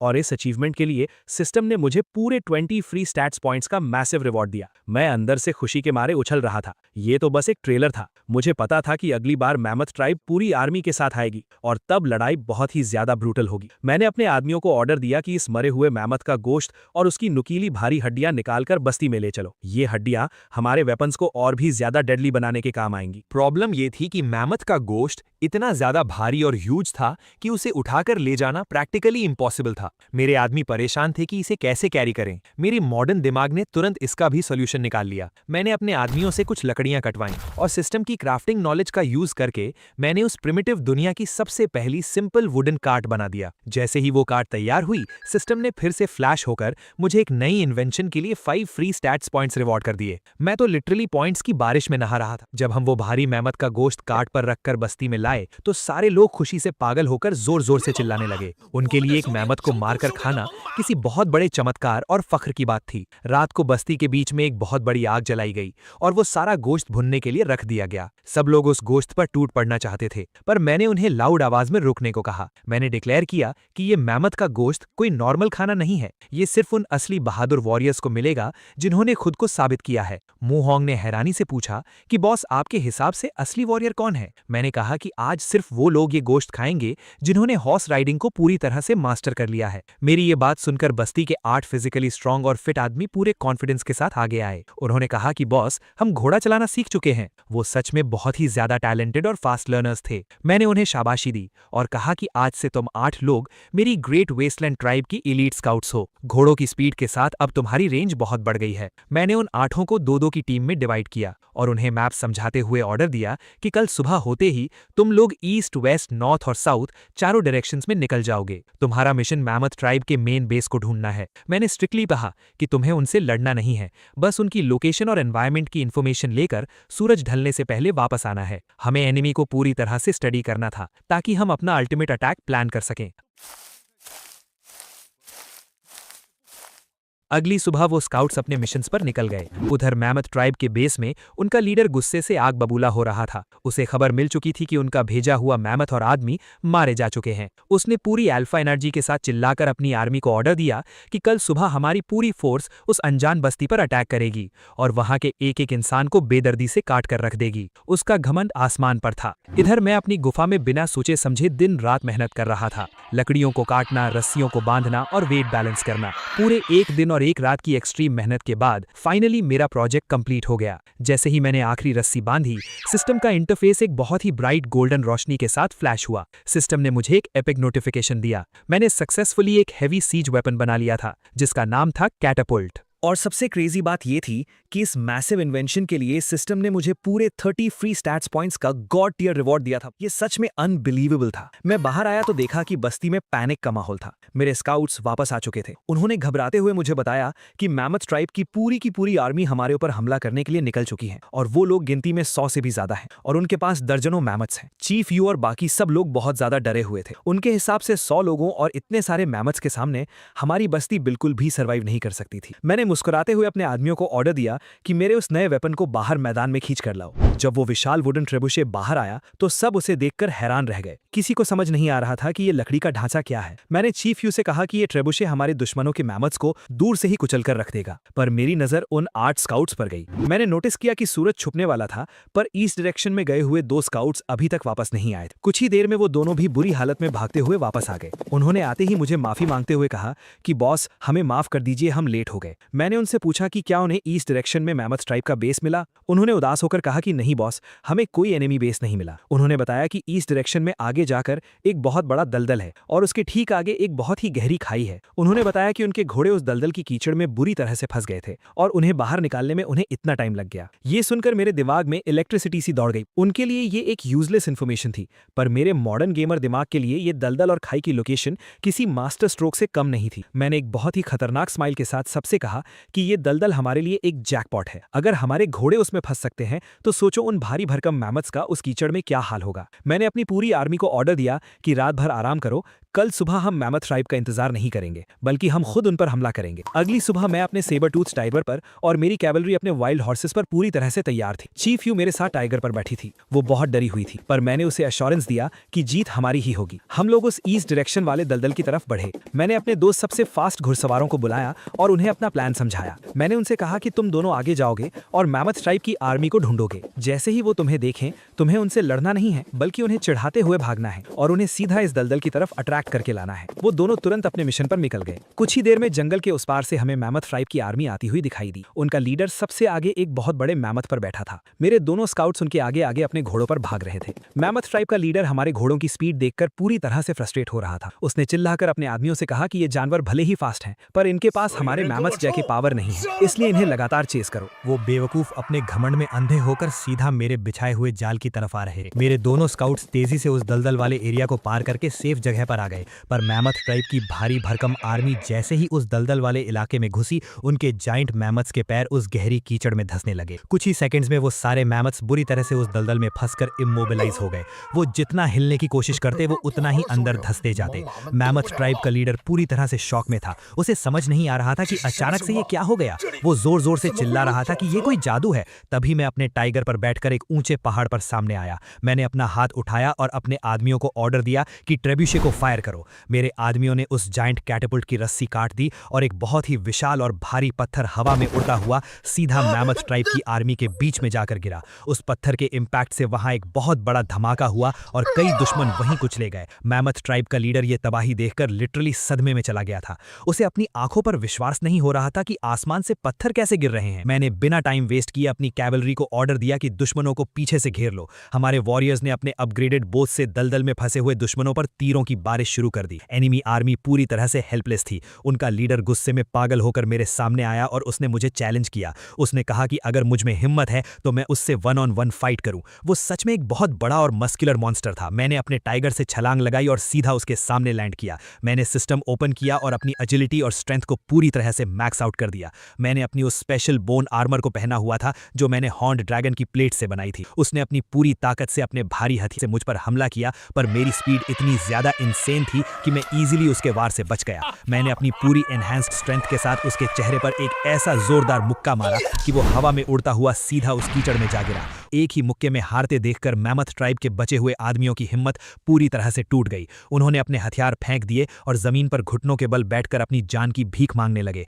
हमारी विक्ट्री एब्सोल्यूट और कंप्लीट थी। हम लोग जीत का जश्न मना ही रहे थे कि तभी अचानक उस दलदल से एक बहुत ही अजीब सी और गंदी स्मेल आने लगी। वहां का पानी उबलने लगा और हवा में एक पर्पल रंग का धुआं सा फैलने लगा। मैमथ ट्राइब के जो कैदी उस दलदल के पास जमीन पर बैठे थे वो अचानक से खांसने लगे। उनके मुंह से खून निकलने लगा और वो तड़प कर जमीन पर गिरने लगे। चीफ यू ने घबराकर बताया कि ये जहरीली गैस है जो इस दलदल से निकल रही है। उसने कहा कि हमें तुरंत यहां से भागना चाहिए वरना हम सब भी मारे जाएंगे। पर मैं उन कैदियों को ऐसे मरने नहीं दे सकता था। मुझे अपनी आर्मी को एक्सपैंड करने के लिए इन स्ट्रांग आदमियों की बहुत जरूरत थी। मैंने बिना अपनी जान की परवाह किए अपना फोकस उन मरते हुए कैदियों पर किया। मैंने तुरंत अपने दिमाग में हीलिंग स्पेल एक्टिवेट किया। सिस्टम नोटिफिकेशन फ्लैश हुई कि मेरा हीलिंग स्पेल लेवल 1 अब लेवल 2 पर अपग्रेड हो चुका है। मेरे दोनों हाथों से एक बहुत ही इंटेंस और ब्राइट हरे रंग की मैजिकल एनर्जी निकली और एक वेव की तरह उन सभी तड़पते हुए कैदियों के शरीर के अंदर चली गई। मैजिक का असर इंस्टेंटली हुआ। उनका खांसना बंद हो गया, उनके घाव भर गए और वो जहर के असर से पूरी तरह से बाहर आ गए। वो कैदी इस जादुई पावर को देखकर लिटरली मेरे आगे सजदे में गिर पड़े। उन्होंने रोते हुए कहा कि मैं कोई इंसान नहीं बल्कि खुद भगवान हूं और आज से उनकी पूरी जिंदगी सिर्फ मेरी गुलामी में गुजरेगी। मैंने एक ही झटके में दुश्मनों को अपने सबसे लॉयल फॉलोअर्स में कन्वर्ट कर लिया था। पर चीफ यू अभी भी परेशान थी। उसने मेरे पास आकर कहा कि लू याओ, तुमने इन सबको बचा तो लिया है पर अब हमारी बस्ती की पॉपुलेशन एकदम से डबल हो गई है। उसने टेंशन में कहा कि हमारे पास इतना खाना नहीं है कि हम सैकड़ों लोगों का पेट रोज भर सके। शिकार भी अब धीरे धीरे कम हो रहा है। ये सच में एक बहुत बड़ा सर्वाइवल क्राइसिस था। मैंने उस गहरी क्लिफ की तरफ देखा जिसके बारे में मेरे स्काउट्स ने बताया था और मुझे हमारा नया फूड सोर्स दिख गया। पर उस चौड़ी और गहरी खाई को पार करना किसी भी प्रिमिटिव इंसान के लिए इम्पॉसिबल था। मैंने चीफ यू की तरफ देखकर एक कॉन्फिडेंट स्माइल दी और कहा कि मेरे पास इसका भी एक परफेक्ट सोल्यूशन है। मैंने तुरंत जमीन पर एक ब्लूप्रिंट ड्रॉ किया। मैंने अपने आदमियों को मजबूत जंगली बेलियों और लकड़ियां काटने का ऑर्डर दिया। मैंने अपनी पूरी वर्कफोर्स को इस मैसिव इंजीनियरिंग प्रोजेक्ट में लगा दिया। कई घंटों की मेहनत के बाद फाइनली वो शानदार लकड़ी और बेलों का पुल उस गहरी खाई के ऊपर तैयार हो गया। चीफ यू और बाकी सब लोग उस पुल को देखकर पूरी तरह से शॉक थे। उन्हें यकीन ही नहीं हो रहा था कि हम हवा में चलकर उस खाई को पार कर सकते हैं। सिस्टम स्क्रीन एक बार फिर गोल्डन रोशनी के साथ फ्लैश हुई। सिस्टम ने मुझे सक्सेसफुली वुडन ब्रिज कंस्ट्रक्ट करने पर पूरे 20 स्टैट्स पॉइंट्स का रिवॉर्ड दिया। हम सब ने सावधानी से वो ब्रिज पार किया और खाई के उस पार वाले नए इलाके में एंटर हुए। वहां का नजारा देखकर मेरी आंखें खुशी से चमक उठी। वहां एक बहुत बड़ा खुला मैदान था जो पूरी तरह से सुनहरे रंग के पौधों से भरा हुआ था। मैंने पास जाकर उन पौधों को ध्यान से देखा और सिस्टम से स्कैन किया। सिस्टम ने तुरंत फ्लैश होकर बताया कि ये धान की फसल थी। ये एक हाई यील्डिंग क्रॉप थी जो सिर्फ 30 दिन में पूरी तरह से बड़ी हो जाती थी। और सबसे माइंड ब्लोइंग बात यह थी कि इस फसल को डिस्कवर करते ही सिस्टम ने मुझे फार्मिंग स्किल लेवल 1 का रिवॉर्ड दे दिया। चीफ यू ने पूछा, ये क्या है? मैंने कहा कि ये खाना है। मैंने चीफ यू मूहोंग की तरफ देखकर बहुत ही एक्साइटमेंट के साथ कहा कि अब हमें खाने के लिए सिर्फ शिकार पर डिपेंड रहने की कोई जरूरत नहीं है। इस गोल्डन राइस की फार्मिंग करके हम अपनी बस्ती के हजारों लोगों का पेट आराम से भर सकते हैं। हम लोग उस फसल को देखकर खुश हो ही रहे थे कि मेरी नजर पास के एक पेड़ पर गई। उस पेड़ पर कुछ अजीब से नीले रंग के ग्लोइंग फल लगे हुए थे जिन पर इलेक्ट्रिसिटी जैसी व्हाइट लाइंस बनी हुई थी। मैंने उसे स्कैन किया तो सिस्टम ने बताया कि ये प्यूरिफिकेशन फ्रूट है। इसका जूस किसी भी तरह के खतरनाक जहर को इंस्टेंटली न्यूट्रलाइज कर सकता था। ये लिटरली एक मैजिकल आइटम थी। मैंने जल्दी से वो फल तोड़कर अपने पास रख लिए। तभी अचानक पास की झाड़ियों से किसी के जोर जोर से रोने और मदद मांगने की आवाजें आने लगीं। हम सब तुरंत उस तरफ भागे। वहां एक बहुत ही अजीब सा सीन था। एक बूढ़ा आदमी जमीन पर बैठा बुरी तरह से रो रहा था। उसके पास ही एक औरत और एक छोटा बच्चा बेहोश पड़े थे और उनके शरीर नीले पड़ चुके थे। उस बूढ़े आदमी ने हमें देखते ही हाथ जोड़कर गिड़गिड़ाना शुरू कर दिया। उसने कहा कि वो किसी अनजान कबीले से हैं और उसकी पत्नी और बेटे को एक बहुत ही खतरनाक जहरीले सांप ने काट लिया है। उसने रोते हुए कहा कि उनका जहर पूरे शरीर में फैल चुका है और अब वो दोनों बचने वाले नहीं हैं। मैंने पूरे अल्फा कॉन्फिडेंस के साथ आगे बढ़कर कहा कि किसने कहा कि तुम्हारी पत्नी और बेटा मरने वाले हैं। मेरी बात सुनकर वो बूढ़ा आदमी पूरी तरह से हैरान रह गया। उसने कांपती हुई आवाज में मुझसे पूछा कि क्या सच में उन्हें बचाया जा सकता है। मैंने कहा कि इस दुनिया में ऐसी कोई प्रॉब्लम नहीं है जिसका सोल्यूशन मेरे पास ना हो। मैंने मुहोंग को ऑर्डर दिया कि जल्दी से एक मिट्टी का बर्तन लेकर आओ। मैंने उस नीले भल को अपने हाथ में कसकर पकड़ा और निचोड़ दिया। मैंने उस बर्तन को उठाया और उस बूढ़े आदमी के बेहोश पड़े हुए बेटे और उसकी पत्नी के मुंह में वो नीला जूस धीरे धीरे डाल दिया। जैसे ही वो मैजिकल जूस उन दोनों के गले से नीचे उतरा, उनके चेहरे और नसों का वो डरावना नीला रंग धीरे धीरे गायब होने लगा और उनकी स्किन का नॉर्मल कलर वापस आने लगा। उन दोनों की सांसें नॉर्मल होने लगीं और उन दोनों ने आहिस्ता से अपनी आंखें खोल दी। जहर पूरी तरह से खत्म हो चुका था। उस बूढ़े आदमी की आंखों से आंसू बहने लगे और वो चिल्लाया कि जिंदा हो गए, सच में जिंदा हो गए। उसने कहा कि इस खतरनाक जहरीले सांप के काटने के बाद तो मौत पक्की होती है, पर मैंने उन्हें बचा लिया। उसने रोते हुए मुझे एक सच्चा प्रॉफिट और मसीहा मान लिया और मेरे आगे घुटनों पर गिर गया। मैंने एक बहुत ही काम टोन में सोचा कि ये प्यूरिफिकेशन फ्रूट सच में बहुत ही ज्यादा ओवरपावर्ड आइटम है। मैंने मन ही मन सोचा कि अगर ये फल इतने खतरनाक सांप के जहर को खत्म कर सकता है तो इसका मतलब है कि वो जो जहरीली गैस वाला दलदल था, उसके शिकार हुए लोगों को भी इस फल से ईजिली ट्रीट किया जा सकता है। मैंने उस बूढ़े आदमी से पूछा कि आखिर वो है कौन। उस बूढ़े आदमी ने हाथ जोड़कर मुझे बताया कि वो स्नो पाइन ट्राइब का चीफ है। उसका नाम सॉन्ग है। मैंने हैरानी से पूछा कि अगर वो एक चीफ है तो उसकी ट्राइब के लोग इतने ज्यादा कुपोषण के शिकार और कमजोर क्यों लग रहे हैं। चीफ सॉन्ग ने एक गहरी और दर्द भरी सांस ली। उसने रोते हुए मुझे बताया कि सर्दियों का मौसम बहुत ही ज्यादा बेरहम था। इस पूरी जमीन पर जानवरों का नामो निशान मिट गया था और उनके पास शिकार करने या खाना ढूंढने का कोई तरीका नहीं बचा था। उसके कबीले के लोग महीनों से भूखे थे और अब वो सब धीरे धीरे भूख से तड़प कर मर रहे थे। चीफ सॉन्ग की बातें सुनकर मुझे चीफ यू ने बताया कि अगर मैंने उस वक्त आग और मछलियां नहीं खोजी होती तो शायद मेरी ट्राइब का भी यही हाल होता। मैंने मन ही मन सोचा कि इस प्रिमिटिव एरा में बिना किसी सॉलिड सर्वाइवल स्किल के जिंदा रहना लिटरली इम्पॉसिबल था। चीफ सॉन्ग ने मेरे आगे अपने घुटने टेक दिए और गिड़गिड़ाते हुए कहा कि प्रॉफिट सर, क्या आप मेरी ट्राइब को थोड़ा सा खाना देकर हमारी मदद कर सकते हैं। उसने कहा कि वो अपने लोगों को ऐसे तड़प कर मरते हुए नहीं देख सकता।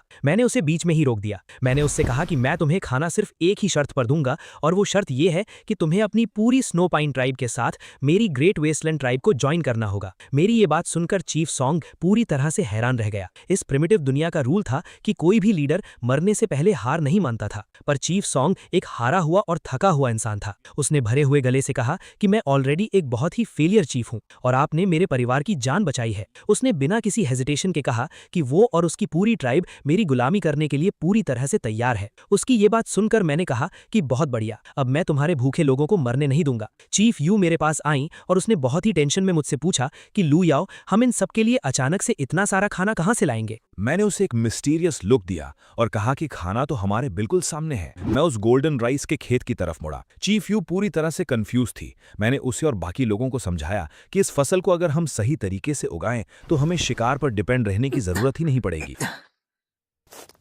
चीफ सॉन्ग ने निराश होकर कहा कि प्रॉफिट सर, जब तक ये फसल बड़ी होगी तब तक मेरे लोग भूख से मर चुके होंगे। मैंने अपने आदमियों को ऑर्डर दिया कि इस गोल्डन राइस के सारे बीज निकालकर जमीन में बो दो। उन्होंने वैसा ही किया। जैसे ही बीज मिट्टी में गए, मैंने अपना सिस्टम ओपन किया और अपना फार्मिंग स्किल लेवल 1 एक्टिवेट कर दिया। मेरे हाथों से एक बहुत ही ब्राइट गोल्डन रंग की मैजिकल एनर्जी निकली और सीधा उस मिट्टी के अंदर चली गई और अगले ही सेकंड जो हुआ उसे देखकर वहां खड़े हर एक इंसान की आंखें फटी की फटी रह गईं। वो बीज मैजिकली उसी वक्त अंकुरित हुए और देखते ही देखते हमारी आंखों के सामने एक पूरी की पूरी पकी हुई गोल्डन राइस की फसल खड़ी हो गई। वो सुनहरे रंग की फसल हवा में लहरा रही थी। चीफ सॉन्ग और उसके लोग तो खुशी और सदमे के मारे रोने लगे। उनके लिए ये लिटरली भगवान का किया हुआ कोई चमत्कार था। मैंने तब सोचा कि जब हम अपने मेन बेस पर वापस जाएंगे तो हम बहुत सारे खेती के टूल्स बनाएंगे और इस फार्मिंग तकनीक को पूरी डहवांग ट्राइब में फैला देंगे। चीफ सॉन्ग मेरे पास आकर रोने लगा और उसने मुझे एक सच्चा देवता मान लिया जिसके पास ऐसी मैजिकल पावर थी। उसने पूरे दिल से अनाउंस कर दिया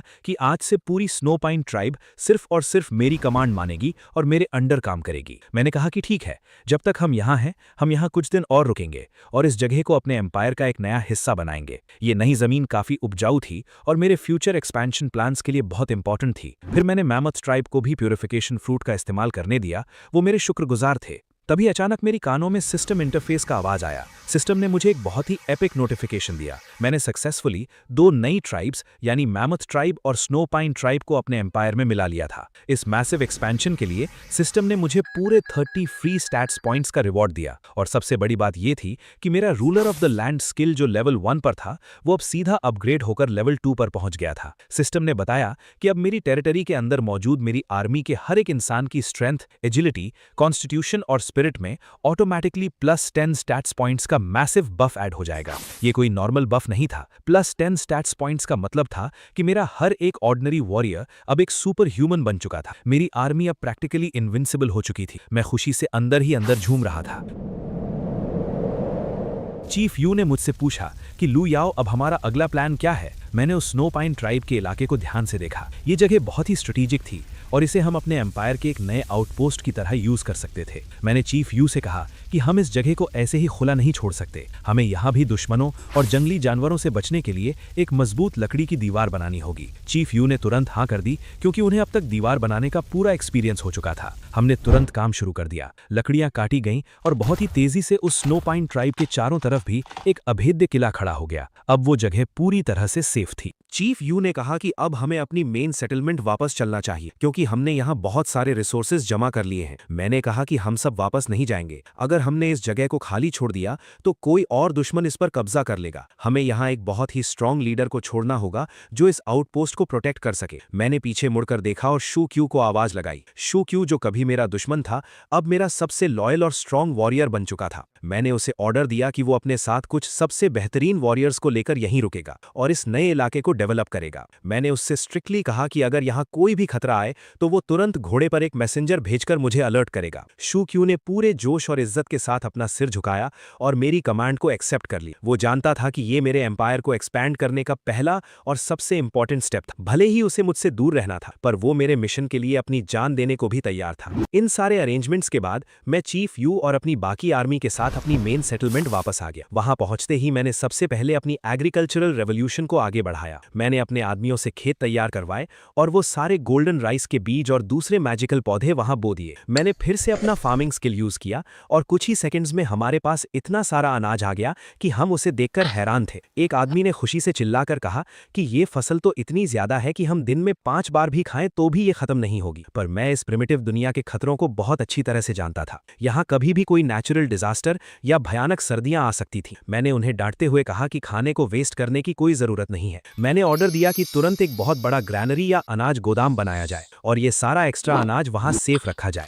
हमें फ्यूचर के लिए पूरी तैयारी करनी थी। इसी बीच मू होंग मेरे पास भागता हुआ आया। उसके चेहरे पर एक बहुत ही बड़ी खुशी थी। उसने मुझे बताया कि हमने पिछले 1 महीने में आपके डिजाइन किए हुए ट्रेब्यूशेट्स को बनाने पर दिन रात काम किया है और अब हमारे पास बहुत सारे ट्रेब्यूशेट्स तैयार हो चुके हैं। ये सुनकर मुझे बहुत सेटिस्फैक्शन फील हुआ। अब हमारी बस्ती पर हमला करना किसी भी एनिमी के लिए लिटरली मौत को दावत देना था। चीफ यू भी बहुत खुश थी पर उसने कहा कि हमें अभी भी अलर्ट रहना होगा क्योंकि बाहर की दुनिया बहुत अनजान है। मैंने कहा कि जब तक मेरे पास मेरी आर्मी और वेपन्स हैं हमें डरने की कोई जरूरत नहीं है। तभी बस्ती के बाहर से मेरे कुछ स्काउट्स बहुत ही तेजी से घोड़े दौड़ाते हुए अंदर आए। वो बहुत ज्यादा एक्साइटेड लग रहे थे। उन्होंने आकर रिपोर्ट दी कि चीफ, हमने दूर पहाड़ों के पास एक बहुत बड़ा आयरन ओर का खदान ढूंढा है। आयरन ओर का नाम सुनते ही मेरे कान खड़े हो गए। इस प्रिमिटिव दुनिया में आयरन यानी लोहे का मिलना किसी खजाने से कम नहीं था। अगर मैं लोहे के हथियार और आर्मर बना लूंगा तो मेरी आर्मी को इस दुनिया की कोई भी ताकत नहीं हरा पाएगी। मैंने तुरंत उन स्काउट्स को मुझे वहां ले जाने का ऑर्डर दिया। चीफ यू भी मेरे साथ चलने के लिए तैयार हो गई। जब हम उस पहाड़ी इलाके में पहुंचे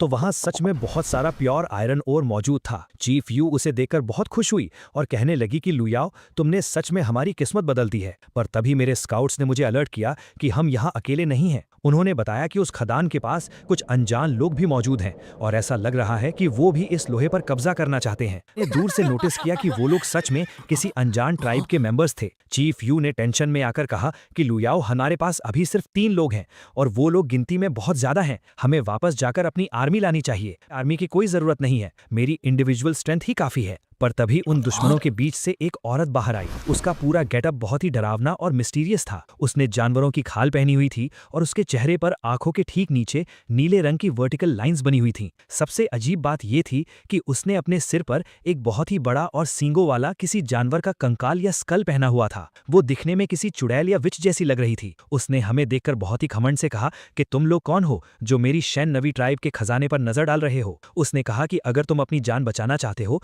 तो यहाँ से भाग जाओ, क्योंकि मैं अकेले ही तुम सबको खत्म करने के लिए काफी हूँ। मेरे स्काउट्स को उसकी ये बात सुनकर बहुत गुस्सा आया। उन्होंने कहा कि तुम जैसी औरत हमारा क्या बिगाड़ लेगी। पर उस शैन नवी नाम की औरत के चेहरे पर एक बहुत ही भयानक और कॉन्फिडेंट स्माइल थी। उसने कहा कि मैं कोई नॉर्मल इंसान नहीं हूँ, मैं भगवान की भेजी हुई एक शैन नवी या गॉडेस हूँ और मेरे पास इंसानों के दिमाग को कंट्रोल करने की जादुई पावर है। उसने अपना वो सींगों वाला स्कल हमारी तरफ किया। अचानक उस स्कल की आंखों में से एक बहुत ही डार्क और पर्पल रंग की मैजिकल एनर्जी निकली। उस एनर्जी ने मेरे दोनों स्काउट्स और चीफ यू को इंस्टेंटली हिट किया। ये कोई मजाक नहीं था, वो मैजिकल एनर्जी सच में माइंड कंट्रोल का काम कर रही थी। मेरे स्काउट की आंखें एकदम से ब्लैंक हो गईं और उनके चेहरे के एक्सप्रेशंस पूरी तरह से गायब हो गए। वो तीनों किसी ज़ॉम्बी की तरह उस शैन नवी औरत के सामने घुटनों के बल बैठ गए।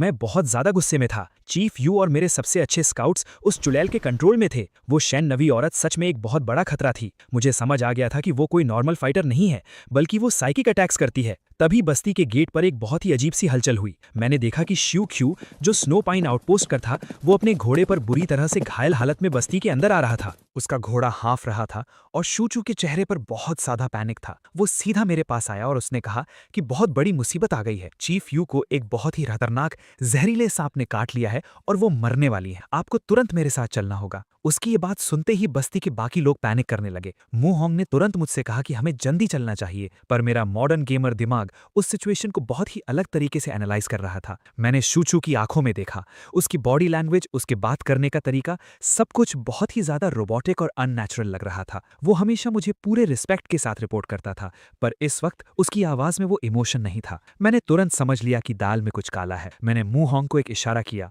मू होंग मेरे इशारे को समझ गया। मैंने अचानक से शूचू को पकड़ा और उसे जमीन पर पटक दिया। मैंने मू होंग से कहा कि जल्दी से वो नीला प्यूरिफिकेशन फ्रूट लेकर आओ। मू होंग भागकर वो फल ले आया। मैंने उस फल को निचोड़कर उसका जूस फोर्सफुली शूचू के मुंह में डाल दिया। जैसे ही वो मैजिकल जूस उसके शरीर में गया, शूचू की आंखें जो पहले ब्लैंक थी वो अचानक से नॉर्मल हो गईं। उसने एक लंबी सांस ली और खांसते हुए उठा। उसने हैरानी से मुझे देखा और पूछा कि वो यहाँ कैसे आ गया। मैंने उससे सख्ती से पूछा कि मुझे सच सच बताओ कि स्नो पाइन आउटपोस्ट पर क्या हुआ है। शूचू ने अपना सर पकड़ते हुए कहा कि मुझे कुछ याद नहीं है, बस इतना याद है कि एक बहुत ही अजीब सी औरत जिसके सर पर एक कंकाल था वो हमारे कैंप में आई थी और उसके बाद मेरे दिमाग में अंधेरा छा गया। ये सुनते ही मेरा शक यकीन में बदल गया। वो शन्नवी औरत ने चीफ यू को पकड़ने के बाद सीधा स्नो पाइन आउटपोस्ट पर हमला किया था और वहां मौजूद मेरे सारे आदमियों को अपने माइंड कंट्रोल से गुलाम बना लिया था। उसने शूचू को जानबूझकर मेरे पास भेजा था ताकि वो मुझे झूठ बोलकर किसी ट्रैप में फंसा सके। ये कोई नॉर्मल लड़ाई नहीं थी, ये एक साइकिक वॉर थी। मुझे पता था कि अगर मुझे उस औरत को हराना है तो मुझे फिजिकल स्ट्रेंथ की नहीं बल्कि मेंटल पावर की जरूरत है। मैंने अपना सिस्टम इंटरफेस ओपन किया। मेरे पास जितने भी फ्री स्टार्ट्स पॉइंट्स अवेलेबल थे, मैंने बिना एक भी पॉइंट बचाए वो सारे के सारे पॉइंट्स डायरेक्टली अपनी स्पिरिट एट्रीब्यूट में एलोकेट कर दिए। जैसे ही मैंने पॉइंट्स एलोकेट किए, मेरे दिमाग में एक बहुत ही भयंकर धमाका सा हुआ। मुझे ऐसा लगा जैसे मेरी मेंटल क्लैरिटी और फोकस 1000 गुना बढ़ गया है। मेरे आसपास की हर एक डिटेल मुझे बिल्कुल क्रिस्टल क्लियर दिखाई दे रही थी। मेरी स्पिरिट पावर अब पूरी तरह से मैक्स आउट हो चुकी थी। अब मैं किसी भी माइंड कंट्रोल मैजिक को इजीली ब्रेक कर सकता था। मैंने मू होंग को बस्ती की सिक्योरिटी का ऑर्डर दिया और अकेले ही अपने सेबर टूथ टाइगर पर बैठकर उस शन्नवी औरत के कैंप की तरफ निकल पड़ा। जब मैं उसके कैंप में पहुंचा तो मैंने देखा कि मेरे सारे आदमी और चीफ यू उस औरत के सामने गुलामों की तरह खड़े थे। वो शन्नवी औरत मुझे देखकर बहुत जोर से हंसी। उसने कहा कि तुम सच में बहुत बेवकूफ हो जो खुद चलकर मेरी मौत के जाल में आ गए। उसने कहा कि अब मैं तुम्हें भी अपना गुलाम बना लूंगी। उसने अपना वो कंकाल वाला स्कल मेरी तरफ किया और अपनी पूरी ताकत के साथ वो डरावनी पर्पल एनर्जी मेरे ऊपर फायर कर दी। वो मैजिकल एनर्जी किसी काले धुएं की तरह मेरे पास आई और मेरे दिमाग में घुसने की कोशिश करने लगी, पर मेरा स्पिरिट लेवल अब नॉर्मल नहीं था। जैसे ही वो एनर्जी मेरे दिमाग से टकराई, वो कांच की तरह टूटकर बिखर गई। मेरे मैक्स्ड आउट स्पिरिट स्टैट्स ने उसके माइंड कंट्रोल को पूरी तरह से नलिफाई कर दिया था। वो औरत ये देखकर पूरी तरह से सदमे में चली गई। उसकी आंखें फटी की फटी रह गईं। उसे यकीन नहीं हो रहा था कि कोई इंसान उसके इस अल्टीमेट मैजिक मैजिक को कैसे रेजिस्ट कर सकता है। उसने घबराकर अपने आदमियों को ऑर्डर दिया कि मुझे पकड़ें, पर इससे पहले कि कोई कुछ कर पाता, मैंने अपनी इनसेन एजिलिटी का यूज किया और सीधा उसके सामने पहुंच गया। मैंने एक ही झटके में उसे जमीन पर पटक दिया और अपनी बोन नाइफ उसकी गर्दन पर रख दी। मैंने बहुत ही खतरनाक आवाज में उससे कहा कि तुम्हारा ये घटिया जादू मेरे सामने काम नहीं करेगा। मैंने कहा कि अब अपनी इस बकवास को बंद करो और चीफ यू को आजाद करो। वो शेन-नवी औरत डर के मारे कांपने लगी। उसका सारा घमंड टूट चुका था। उसने अपनी जादुई पावर वापस ले ली और चीफ यू के साथ साथ मेरे सारे आदमियों का माइंड कंट्रोल टूट गया। चीफ यू होश में आई और मुझे वहां देखकर बहुत खुश हुई। मैंने उस शेन-नवी औरत को कसकर पकड़ा हुआ था। मैंने उससे पूछा कि आखिर वो ये सब क्यों कर रही है। उस औरत ने मेरी आंखों में देखा और अचानक वो फूट फूट कर रोने लगी। उसने कहा कि तुम मुझे मार दो, पर तुम ये नहीं जानते कि हम सबके ऊपर कितनी बड़ी तबाही आने वाली है। उसने कहा कि वो दूसरे कबीलों को इसलिए गुलाम बना रही थी ताकि वो एक बहुत बड़ी आर्मी खड़ी कर सके। मैंने उससे पूछा कि उसे किस आर्मी से लड़ना है। उसने कांपती हुई आवाज में बताया कि इस कॉन्टिनेंट के नॉर्थ में एक बहुत ही विशाल और खूंखार कबीला है जिसका नाम मोची या डीमन टूथ ट्राइब है। उसने बताया कि उस ट्राइब में 1000 से भी ज्यादा खूंखार वॉरियर्स हैं और उनका लीडर शाऊ एक बहुत ही दरिंदा और जालिम इंसान है। वो लोग सिर्फ खून बहाना और औरतों को लूटना जानते हैं। शेन-नवी ने बताया कि शाऊ ने उसके कबीले को पूरी तरह से तबाह कर दिया था और उसे धमकी दी थी कि अगर उसने खुद को उसके हवाले नहीं किया तो वो इस पूरे इलाके को खत्म कर देगा। उसने कहा कि डीमन टूथ ट्राइब अब इस तरफ ही बढ़ रही है और कोई भी उन्हें नहीं रोक सकता। ये इन्फॉर्मेशन सच में बहुत ही ज्यादा सीरियस थी। 1000 से ज्यादा वॉरियर्स की आर्मी का मतलब था टोटल डिस्ट्रक्शन। चीफ यू ये सुनकर पूरी तरह से पैनिक में आ गई, पर मैं कोई नॉर्मल प्रिमिटिव लीडर नहीं था। मेरे चेहरे पर डर की जगह एक बहुत ही खतरनाक स्माइल आ गई। मैंने शेन-नवी औरत को छोड़ा और उससे कहा कि तुम बेवकूफ हो जो उन लोगों से डर रही हो। मैंने कहा कि तुम्हें लगता है कि तुम्हारी वो छोटी सी आर्मी उन्हें रोक पाती। मैंने उसे अपने साथ अपनी ग्रेट वेस्टलैंड ट्राइब के मेन बेस में लेकर आया। जब मैं उसे अपनी ग्रेट वेस्टलैंड ट्राइब के मेन बेस में लेकर आया तो वो वहां का डेवलपमेंट देखकर पूरी तरह से शॉक्ड रह गई। उसने हमारी ऊंची लकड़ी की दीवारें, हमारे गोल्डन राइस के खेत, हमारे घुड़सवार वॉरियर्स और सबसे बढ़कर हमारे वो मैसिव ट्रेबुशेस देखे। उसे अपनी आंखों पर यकीन नहीं हो रहा था कि कोई कबीला इतना एडवांस्ड कैसे हो सकता है। मैंने उससे कहा कि जो शाऊ तुम्हें डरा रहा है मैं उसे इसी मैदान में कुचल कर रख दूंगा। मैंने उसे अपना मास्टर प्लान समझाया। मैंने शेन-नवी से कहा कि तुम वापस उस शाऊ के पास जाओगी और नाटक करोगी कि तुम उसकी ताकत के आगे सरेंडर कर रही हो। तुम उसे बातों में उलझाकर हमारी इस टेरिटरी की तरफ लेकर आओगी। बाकी का काम मैं और मेरी आर्मी कर लेंगे। शेन-नवी मेरी बातों से इतनी ज्यादा इंप्रेस थी कि वो तुरंत मेरे प्लान के लिए तैयार हो गई। उसके जाने के बाद मैंने अपनी पूरी आर्मी को वॉर मोड में डाल दी। मैंने अपने घुड़सवारों को आर्चरी की स्पेशल ट्रेनिंग दी। मैंने उन्हें सिखाया कि कैसे घोड़े की रफ्तार के साथ साथ परफेक्ट निशाना लगाया जाता है। ये हॉर्स आर्चरी इस प्रिमिटिव एरा में एक इनविंसिबल मिलिट्री टैक्टिक थी। मैंने मू होंग को ऑर्डर दिया कि ट्रेब्यूस सेट्स में बड़े पत्थरों की जगह आग के गोले फायर करने की तैयारी करो। हम उस डीमन टूथ ट्राइब को एक ऐसा सरप्राइज देने वाले थे जो उन्होंने अपने बुरे सपनों में भी नहीं सोचा होगा। कुछ दिनों बाद वो दिन आ ही गया। मेरे स्काउट्स ने रिपोर्ट दी कि डीमन टूथ ट्राइब की आर्मी हमारी बस्ती की तरफ बढ़ रही है। मैं अपनी पूरी फोर्स के साथ एक ऊंचे पहाड़ पर खड़ा था जहां से नीचे का पूरा मैदान साफ दिखाई दे रहा था। मैंने देखा कि सच में एक बहुत ही मैसिव आर्मी हमारी तरफ आ रही है। उनके वॉरियर्स के चेहरे पर खौफनाक पेंट था और उनके हाथों में भारी हथियार थे। सबसे आगे एक बहुत ही विशाल और मस्कुलर आदमी चल रहा था जिसके गले में खोपड़ियों की माला थी। वो शाऊ था। उसके बगल में शेन-नवी चल रही थी जो उसे हमारे ट्रैप की तरफ लीड कर रही थी। शाऊ बहुत ही ज्यादा एरोगेंट लग रहा था। वो जोर जोर से हंस रहा था और कह रहा था कि इस छोटे से कबीले को तो वो अपने पैरों तले रौंद देगा। शेन-नवी ने बहुत ही चालाकी से शाऊ और उसकी आर्मी को उस संकरे और खुले मैदान में लाकर खड़ा कर दिया जहां मेरे ट्रेब्यूसेट्स की रेंज बिल्कुल परफेक्ट थी। जैसे ही वो लोग उस किल जोन में पहुंचे, शेन-नवी वहां से भागकर सुरक्षित जगह पर आ गई। शाऊ को कुछ समझ नहीं आया। आसमान में एक बहुत ही खौफनाक नजारा था। मेरे दर्जनों ट्रेब्यूसेट्स ने एक साथ हवा में आग से धधकते हुए भारी पत्थर फायर कर दिए। वो आग के गोले उल्का पिंडों की तरह सीधा डीमन टूथ ट्राइब की आर्मी के बीच में जाकर गिरे। वहां भयंकर धमाके हुए और आग लग गई। शाऊ की आर्मी में टोटल केओस फैल गया। वो लोग समझ ही नहीं पा रहे थे कि आसमान से आग कैसे बरस रही है। तभी शेन-नवी भागते हुए मेरे पास आई। शाऊ भी उसके पीछे भागते हुए आया, पर तभी मेरी कैवलरी ने मैदान में एंट्री ली। शाऊ ने पूछा कि आखिर मैं कौन हूं, और मैंने जवाब दिया कि मैं ही वो हूं जिसने ये प्लान बनाया है। शाऊ फिर भी घमंडी था, लेकिन उसके एक अंडरलिंग ने आकर कहा कि शाऊ का एरिया कुछ लोग नष्ट कर रहे हैं। मेरे ruler of the land level 2 के बफ की वजह से मेरे वॉरियर्स की स्पीड और एक्यूरेसी अनमैच्ड थी। उन्होंने घोड़ों पर बैठे बैठे उन भागते हुए दुश्मनों पर तीरों की ऐसी बारिश की कि दुश्मन गाजर मूली की तरह कटकर जमीन पर गिरने लगे। उसने मेरी तरफ देखा और गुस्से में पूछा कि मैं आखिर कौन हूं। मैंने उसे स्मर्क करते हुए घूर कर देखा और जोर से बोला, मैं इस ट्राइब ट्राइब का बॉस हूँ और जिस औरत को तू अपने साथ लाया है वो मेरी औरत है। ये सुनते ही शू की मर्दानगी को सीधी चोट पहुंची। वो गुस्से से आग बबूला हो गया और उसने जोर से चिल्लाकर हम पर हमला करना शुरू किया। इन्हें इनकी औकात दिखाना होगा, सबको मार डालूंगा, वो चिल्लाया। मैंने एरो का इस्तेमाल किया लेकिन उसने उस एरो को नाकाम कर दिया। मुझे कुछ देर के लिए लगा कि कैसे ये मुझे ओवरपावर कर रहा है। उसने अपना एक मैसिव पत्थर उठाया और मेरे सिर पर पूरी ताकत से वार किया, पर मैं तो अपने सारे स्टैट्स, पॉइंट्स, स्पिरिट और स्ट्रेंथ पे मैक्स आउट कर चुका था। मैंने बिना अपनी जगह से हिले अपनी बॉडी को हल्का सा साइड किया और उसके भारी अटैक को सिर्फ अपने नंगे हाथ से हवा में ही रोक लिया। फिर पीछे से शेन नवी ने अपनी जादू दिखाई और आखिरकार शू ढेर हो गया और ऐसे ही हम वॉर जीत गए। शेन नवी मेरे पास आई और शर्माते हुए बोली कि क्या वो अब सच में मेरी औरत है। मैंने उससे कहा कि वो बस शू की टॉन्ट करने के लिए मैंने कहा था। ये सुनकर शेन नवी थोड़ी उदास हो गई। रात हो चुकी थी। पूरे बेस में इस अल्टीमेट एपिक विक्ट्री का सेलिब्रेशन चल रहा था। हमने मोची ट्राइब के उन हजारों बचे हुए लोगों को अपने ट्राइब में मिला लिया था और अब हमारी वर्कफोर्स पहले से भी दोगुनी हो चुकी थी। लेकिन उसके बाद भी मू होंग शू क्यू के साथ काम पे निकल पड़ा। चीफ यू चलकर मेरे पास आई। उसने बहुत ही सॉफ्ट और इमोशनल आवाज में बोली कि लू याओ, मुझे अभी भी सब सपना लग रहा है। मैंने एक बहुत ही सुकून वाली स्माइल दी। मैंने उससे कॉन्फिडेंटली कहा कि चीफ यू, ये तो बस एक छोटी सी शुरुआत है। आगे आगे देखो, मैं इस पूरी दुनिया को कंप्लीटली कॉन्कर कर लूंगा और मेरे राज में मेरी औकात और पावर्स बस इन्फिनिटली बढ़ती जाएंगी। उसने मुझे याद दिलाया कि कैसे कुछ महीने पहले वो लोग एक ठंडी और डार्क गुफा में भूख और ठंड से मरने वाले थे। उनके पास जीने की कोई उम्मीद नहीं थी और अब मेरी वजह से वो इस पूरी प्रिमिटिव दुनिया के सबसे ताकतवर और सबसे सेफ एम्पायर हैं। चीफ यू भी मेरे और पास आई और उसने मेरा हाथ पकड़ लिया।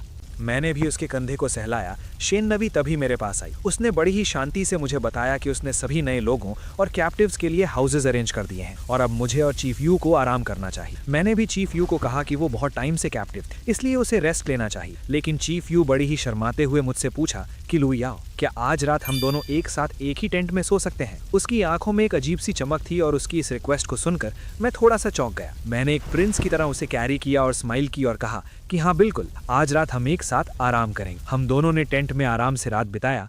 उसके बाद अचानक मेरे सामने हवा में सिस्टम का गोल्डन पैनल फ्लैश हुआ। उस पैनल पर लिखा था कि मैंने सक्सेसफुली ब्लड लाइन इनहेरिटेंस का माइलस्टोन कंप्लीट कर लिया है और इस मैसिव अचीवमेंट के लिए सिस्टम ने मुझे सीधे 30 फ्री स्टैट्स पॉइंट्स का इनसेन रिवॉर्ड दिया है। ये पॉइंट्स देखकर मेरी आंखें फटी की फटी रह गई। मैं मन ही मन सोचने लगा कि सिस्टम इतनी आसानी से इतने सारे पॉइंट्स कैसे दे सकता है। क्या इसका मतलब ये है कि इस प्रिमिटिव वर्ल्ड में मुझे अपना एम्पायर बढ़ाने के साथ साथ अपनी ब्लड लाइन को आगे बढ़ाने पर भी फोकस करना चाहिए? क्या मुझे सच में अपनी ब्रांचेस को एक्सपैंड करना चाहिए? मैंने अपने दिमाग में चल रहे इन सब अजीब ख्यालों को झटक दिया और डिसाइड किया कि अभी के लिए बस आराम करना ही बेस्ट होगा। अगली सुबह जब मैं बाहर आया तो शेन नवी अपना सामान बांधकर खड़ी थी। मैंने उसके पास जाकर उससे पूछा कि क्या वो अपने शेन नवी ट्राइब को मेरे दाहुंग ट्राइब के साथ कंप्लीटली मर्ज करने के बारे में सोच रही है। मैंने उससे ऑफर दिया कि अगर वो हमारे साथ जुड़ेगी तो उसके लोगों को कभी भुखमरी का सामना नहीं करना पड़ेगा। उसने मेरी आंखों में देखते हुए कहा कि अब जबकि मैंने उस हैवान शो को मारकर इस पूरे कॉन्टिनेंट को सेव कर दिया है तो वो अकेले ही अपने ट्राइब को लीड करेगी और अपने लोगों को इतना एडवांस बनाएगी कि वो दाहुंग ट्राइब को पीछे छोड़ देगी। लेकिन फिर भी उसने थोड़ी सी स्माइल की और मुझे थैंक यू कहा। उसने मुझे उस गोल्डन राइस की सीड्स और उस मैसिव आयरन माइन का कंट्रोल देने के लिए शुक्रिया अदा किया। उसके इस कॉन्फिडेंस को देखकर मुझे सच में बहुत अच्छा फील हुआ। फिर हम अपने ट्राइब पर लौट आए। चीफ यू मेरे पास आई और उसने मुझे बताया कि लू याओ, अब हमारे ट्राइब में लोगों की गिनती बहुत ज्यादा बढ़ चुकी है और हमारा ये पुराना बेस इन सबको संभालने के लिए काफी नहीं है। मैंने उसकी बात से अग्री करते हुए कहा कि तुम बिल्कुल ठीक कह रही, हमारी पॉपुलेशन अब लिटरली एक्सप्लोड हो चुकी है और अब टाइम आ गया है कि हम अपनी टेरिटरी को एक मैसिव लेवल पर एक्सपैंड करें। मैंने उसे समझाया कि अब हम सिर्फ घास फूस के टेंट्स और छोटी लकड़ी की वॉल्स पर डिपेंड नहीं कर सकते। मुझे इस प्रिमिटिव वर्ल्ड को कंप्लीटली चेंज करना था। मैंने तुरंत अपने सबसे स्ट्रॉन्ग वर्कर्स को इकट्ठा किया और एक नया प्रोजेक्ट शुरू कर दिया। मैंने लकड़ियों और जानवरों की खाल का यूज करके एक बड़ा सा एयर ब्लोअर यानी बेलोस तैयार किया। जब मू होंग और बाकी लोगों ने इस अजीब से वुडन बॉक्स को देखा तो वो कंप्लीटली कंफ्यूज थे। उन्हें समझ नहीं आ रहा था कि मैं क्या कर रहा हूँ। मैंने उन्हें समझाया कि ये बेलोस है। मैंने उन्हें बताया कि आग को एक एक्सट्रीम टेम्परेचर तक ले जाने के लिए सिर्फ लकड़ी जलाना काफी नहीं होता, बल्कि उसमें लगातार और फोर्स के साथ हवा पंप करनी पड़ती है। तभी हमारा फर्नेस उस लेवल तक पहुंचेगा जहां हम आयन को पिघला सकें। मैंने सबको ये काम सिखाने का डिसीजन लिया। मैंने अपने हाथों से उस बेलोस के हैंडल को पुश और पुल करना शुरू किया। जैसे जैसे हवा फर्नेस के अंदर जाती, आग की लपटें भयंकर रूप लेने लगी। कुछ ही देर में उस फर्नेस के नीचे से बिल्कुल प्योर और चमकता हुआ लिक्विड आयन बाहर निकलने लगा। ये देखकर वहां खड़े हर एक डाहुआंग वॉरियर की आंखें हैरानी से फटी रह गईं। उन्होंने जिंदगी में कभी इतना ग्लोइंग और लिक्विड मेटल नहीं देखा था। पर मेरा प्लान सिर्फ आयन तक लिमिटेड नहीं था। मैंने उन्हें मिट्टी के सांचे दिखाए और उन्हें बताया कि हम इस आग का यूज करके सिर्फ आयन ही नहीं बल्कि मिट्टी को पकाकर मजबूत ब्रिक्स भी बनाएंगे। लेंगे। मैंने उन्हें समझाया कि ये ब्रिक्स हमारी नई हाउसेज और एक इम्पेनेट्रेबल फोर्ट्रेस वॉल बनाने के काम आएंगे। चीफ यू और मू होंग पूरी तरह से अमेज्ड हो गए थे, इसलिए मैंने उन्हें मेरा प्लान समझाया। पर इतने बड़े एम्पायर को स्मूथली और बिना किसी प्रॉब्लम के चलाने के लिए मुझे एक बहुत ही प्रॉपर और स्ट्रिक्ट सिस्टम चाहिए था। मैंने अपनी पूरी पॉपुलेशन को एक बहुत ही बड़े मैदान में बुलाया। मैंने एक बहुत ही अल्फा और कमांडिंग वॉइस में सबके सामने अनाउंस किया कि आज से हमारी ट्राइब के काम करने का तरीका पूरी तरह से बदल जाएगा। मैंने हजारों लोगों को उनकी स्ट्रेंथ और स्किल्स के हिसाब से अलग अलग स्पेसिफिक टीम्स में डिवाइड कर दिया। मैंने एक टीम को सिर्फ गैदरिंग का काम दिया, जिनका मिशन था जंगलों के बहुत अंदर तक जाना और वहां से फल, लकड़ियां और काम की जड़ी बूटियां लाना। दूसरी टीम को मैंने हंटिंग और स्काउटिंग का काम दिया, जो हमारे लिए गोश्त लाएंगे और दुश्मनों पर नजर रखेंगे। तीसरी टीम को मैंने फार्मिंग में लगा दिया, ताकि हमारी गोल्डन राइस की फसल हमेशा हरी भरी रहे और कोई भूखा ना सोए। चौथी टीम को मैंने माइनिंग और आयरन स्मेल्टिंग का भारी काम सौंपा, और आखिरी टीम को मैंने कंस्ट्रक्शन का काम दिया, जो नए घर और रास्ते बनाएंगे। इस डिवीजन ऑफ लेबर की वजह से हमारी ट्राइब की एफिशिएंसी लिटरली 1000 गुना बढ़ गई थी। हर कोई अपना काम पूरी ईमानदारी से कर रहा था। पर मेरे दिमाग में एक और बहुत बड़ी प्रॉब्लम चल रही थी, जो फिजिकल नहीं बल्कि मेंटल थी। मैं अपनी झोपड़ी के बाहर आराम से बैठा हुआ था और मेरे हाथ में एक जली हुई काली पत्थर थी। मैं उस पत्थर से एक बहुत बड़े पत्थर पर कुछ अजीब से निशान बना रहा था। चीफ यू मेरे पास आई और उसने बहुत ही हैरानी से मेरी तरफ देखकर पूछा कि लू याओ, तुम ये क्या कर रहे हो और ये आड़ी टेढ़ी लकीरें क्या है? मैंने उस पत्थर पर बने हुए निशान की तरफ इशारा करते हुए उसे बताया कि ये कोई मामूली लकीरें नहीं है चीफ यू। मैंने उसे एक्सप्लेन किया कि इंसान की मेमोरी बहुत लिमिटेड होती है और वो चीजें भूल जाता है, पर अगर हम अपनी नॉलेज और इन्फॉर्मेशन को सिंबल्स के फॉर्म में पत्थरों या खालों पर लिख लें तो वो हमेशा के लिए सेफ हो जाएगी और आने वाली जनरेशंस तक इजीली पहुंचेगी। फॉर एग्जाम्पल, मैंने कहा कि ये एक वर्ड है जिसका मतलब है फायर। मैंने कहा कि इसे राइटिंग कहते हैं और ये सिविलाइजेशन की सबसे बड़ी और सबसे पावरफुल निशानी है। चीफ यू मेरी इस बात से इतनी ज्यादा इंप्रेस हुई, तभी मैंने ऐलान किया कि मैं इस समझ को आयरन एज में लीड करूंगा। बाद में मैं कबीले की तरफ लौटा। मू होंग मेरे पास भागता हुआ आया और उसने बहुत ही शानदार लोहे की कुल्हाड़ी और एक बहुत ही शार्प लोहे की तलवार बनाया था। उसने पूरे जोश के साथ मुझे वो वेपन्स दिखाए और कहा कि बॉस, हमारे ब्लैकस्मिथ्स ने फाइनली लोहे के प्रॉपर वेपन्स और फार्मिंग टूल्स भारी मात्रा में बना लिए हैं। मैंने उन हथियारों को अपने हाथ में लेकर बहुत ही ध्यान से चेक किया। वो सच में बहुत ही ज्यादा शार्प, डेडली और वेल बैलेंस थे। मैंने तुरंत ऑर्डर दिया कि ये नए लोहे के हथियार सबसे पहले उन वॉरियर्स को दिए जाएं जिन्होंने पिछली जंगों में सबसे बेहतरीन परफॉर्मेंस दी है। ये देखकर बस्ती के बाकी आदमियों में एक अलग ही लेवल का मोटिवेशन और जलन आ गई। वो सब भी अब ज्यादा मेहनत करने लगे ताकि उन्हें भी वो चमक चमाते हुए लोहे के वेपन्स मिल सके। पर मू होंग ने मुझे एक बहुत ही बुरी खबर भी दी। उसने परेशान होकर कहा कि बॉस, हमारी आयरन ओर की खदान ऑलमोस्ट पूरी तरह से खाली हो चुकी है और अब हमारे पास नए वेपन्स बनाने के लिए लोहा बिल्कुल भी नहीं बचा है। ये सुनकर मैं थोड़ा सीरियस हो गया। इतने बड़े एम्पायर के लिए सिर्फ एक खदान काफी नहीं थी, मुझे और रिसोर्सेज चाहिए थे और वो रिसोर्सेज इस जमीन पर नहीं थे। मैंने अपनी आंखों में एक बहुत ही वाइल्ड और एडवेंचरस चमक के साथ विशाल समुद्र की तरफ देखा, जो हमारी बस्ती से कुछ ही दूरी पर था। मैंने मू होंग से कहा कि लोहा यहां खत्म हुआ है, पूरी दुनिया में नहीं। मैंने उसे एक बहुत ही मैसिव वुडन शिप का ब्लूप्रिंट दिखाया जो मैंने खुद डिजाइन किया था। वो ब्लूप्रिंट देखकर चीफ यू का मुंह खुला का खुला रह गया। उसने अपनी पूरी जिंदगी में कभी सपने में भी इतनी बड़ी नाव नहीं देखी थी। मैंने उसे बहुत ही टेक्निकल तरीके से एक्सप्लेन किया कि हम एक ऐसा जायंट शिप बनाएंगे जो समंदर की भयंकर लहरों और तूफानों को आसानी से चीरते हुए आगे बढ़ सके। मैंने कहा कि हम समंदर के पार जाएंगे और दूसरे अनजान आइलैंड्स पर रहने वाले कबीलों से ट्रेड करेंगे। चीफ यू समंदर का नाम सुनते ही डरते हुए कहा कि लू याओ, समंदर बहुत ही ज्यादा खतरनाक है और वहां जाना सीधे मौत के मुंह में जाने जैसा है। पर मेरा कॉन्फिडेंस एकदम आसमान पर था। मैंने उसे एश्योरेंस दिया कि मेरा डिजाइन किया हुआ शिप कभी नहीं डूबेगा, और सिर्फ इतना ही नहीं, बहुत ही धीरे से बताया कि मैं एक और बहुत ही खतरनाक और टॉप सीक्रेट वेपन पे काम कर रहा हूं। मैंने उसे बताया कि मैंने जानवरों की चर्बी से जो ऑयल और केमिकल्स निकाले हैं उनसे मैं डायनामाइट बना रहा हूं। मैंने कहा कि ये डायनामाइट एक ऐसा जालिम और एक्सप्लोसिव हथियार होगा जो एक ही धमाके में पूरे के पूरे पहाड़ को उड़ा सकता है। महीनों की कड़ी मेहनत और हजारों लोगों के पसीने के बाद फाइनली हमारा वो मैसिव वुडन शिप समंदर के किनारे बनकर पूरी तरह से तैयार खड़ा था। वो शिप सच में किसी पानी पर तैरते हुए बहुत बड़े महल जैसा लग रहा था। मैंने बस्ती के सबसे फिजिकली स्ट्रांग और ब्रेव वॉरियर्स को सिलेक्ट किया और उन्हें अपने साथ शिप पर सवार होने का ऑर्डर दिया। मैंने चीफ यू और शेन नवी को बस्ती की सिक्योरिटी की पूरी जिम्मेदारी सौंपी और अपने sabre tooth tiger Shao Bai को भी अपने साथ शिप पर चढ़ा लिया, क्योंकि मुझे किसी भी अनजान खतरे के लिए तैयार रहना था। हमने अपनी भारी पतवारें खोलीं और समंदर की उन खूंखार और ऊंची लहरों पर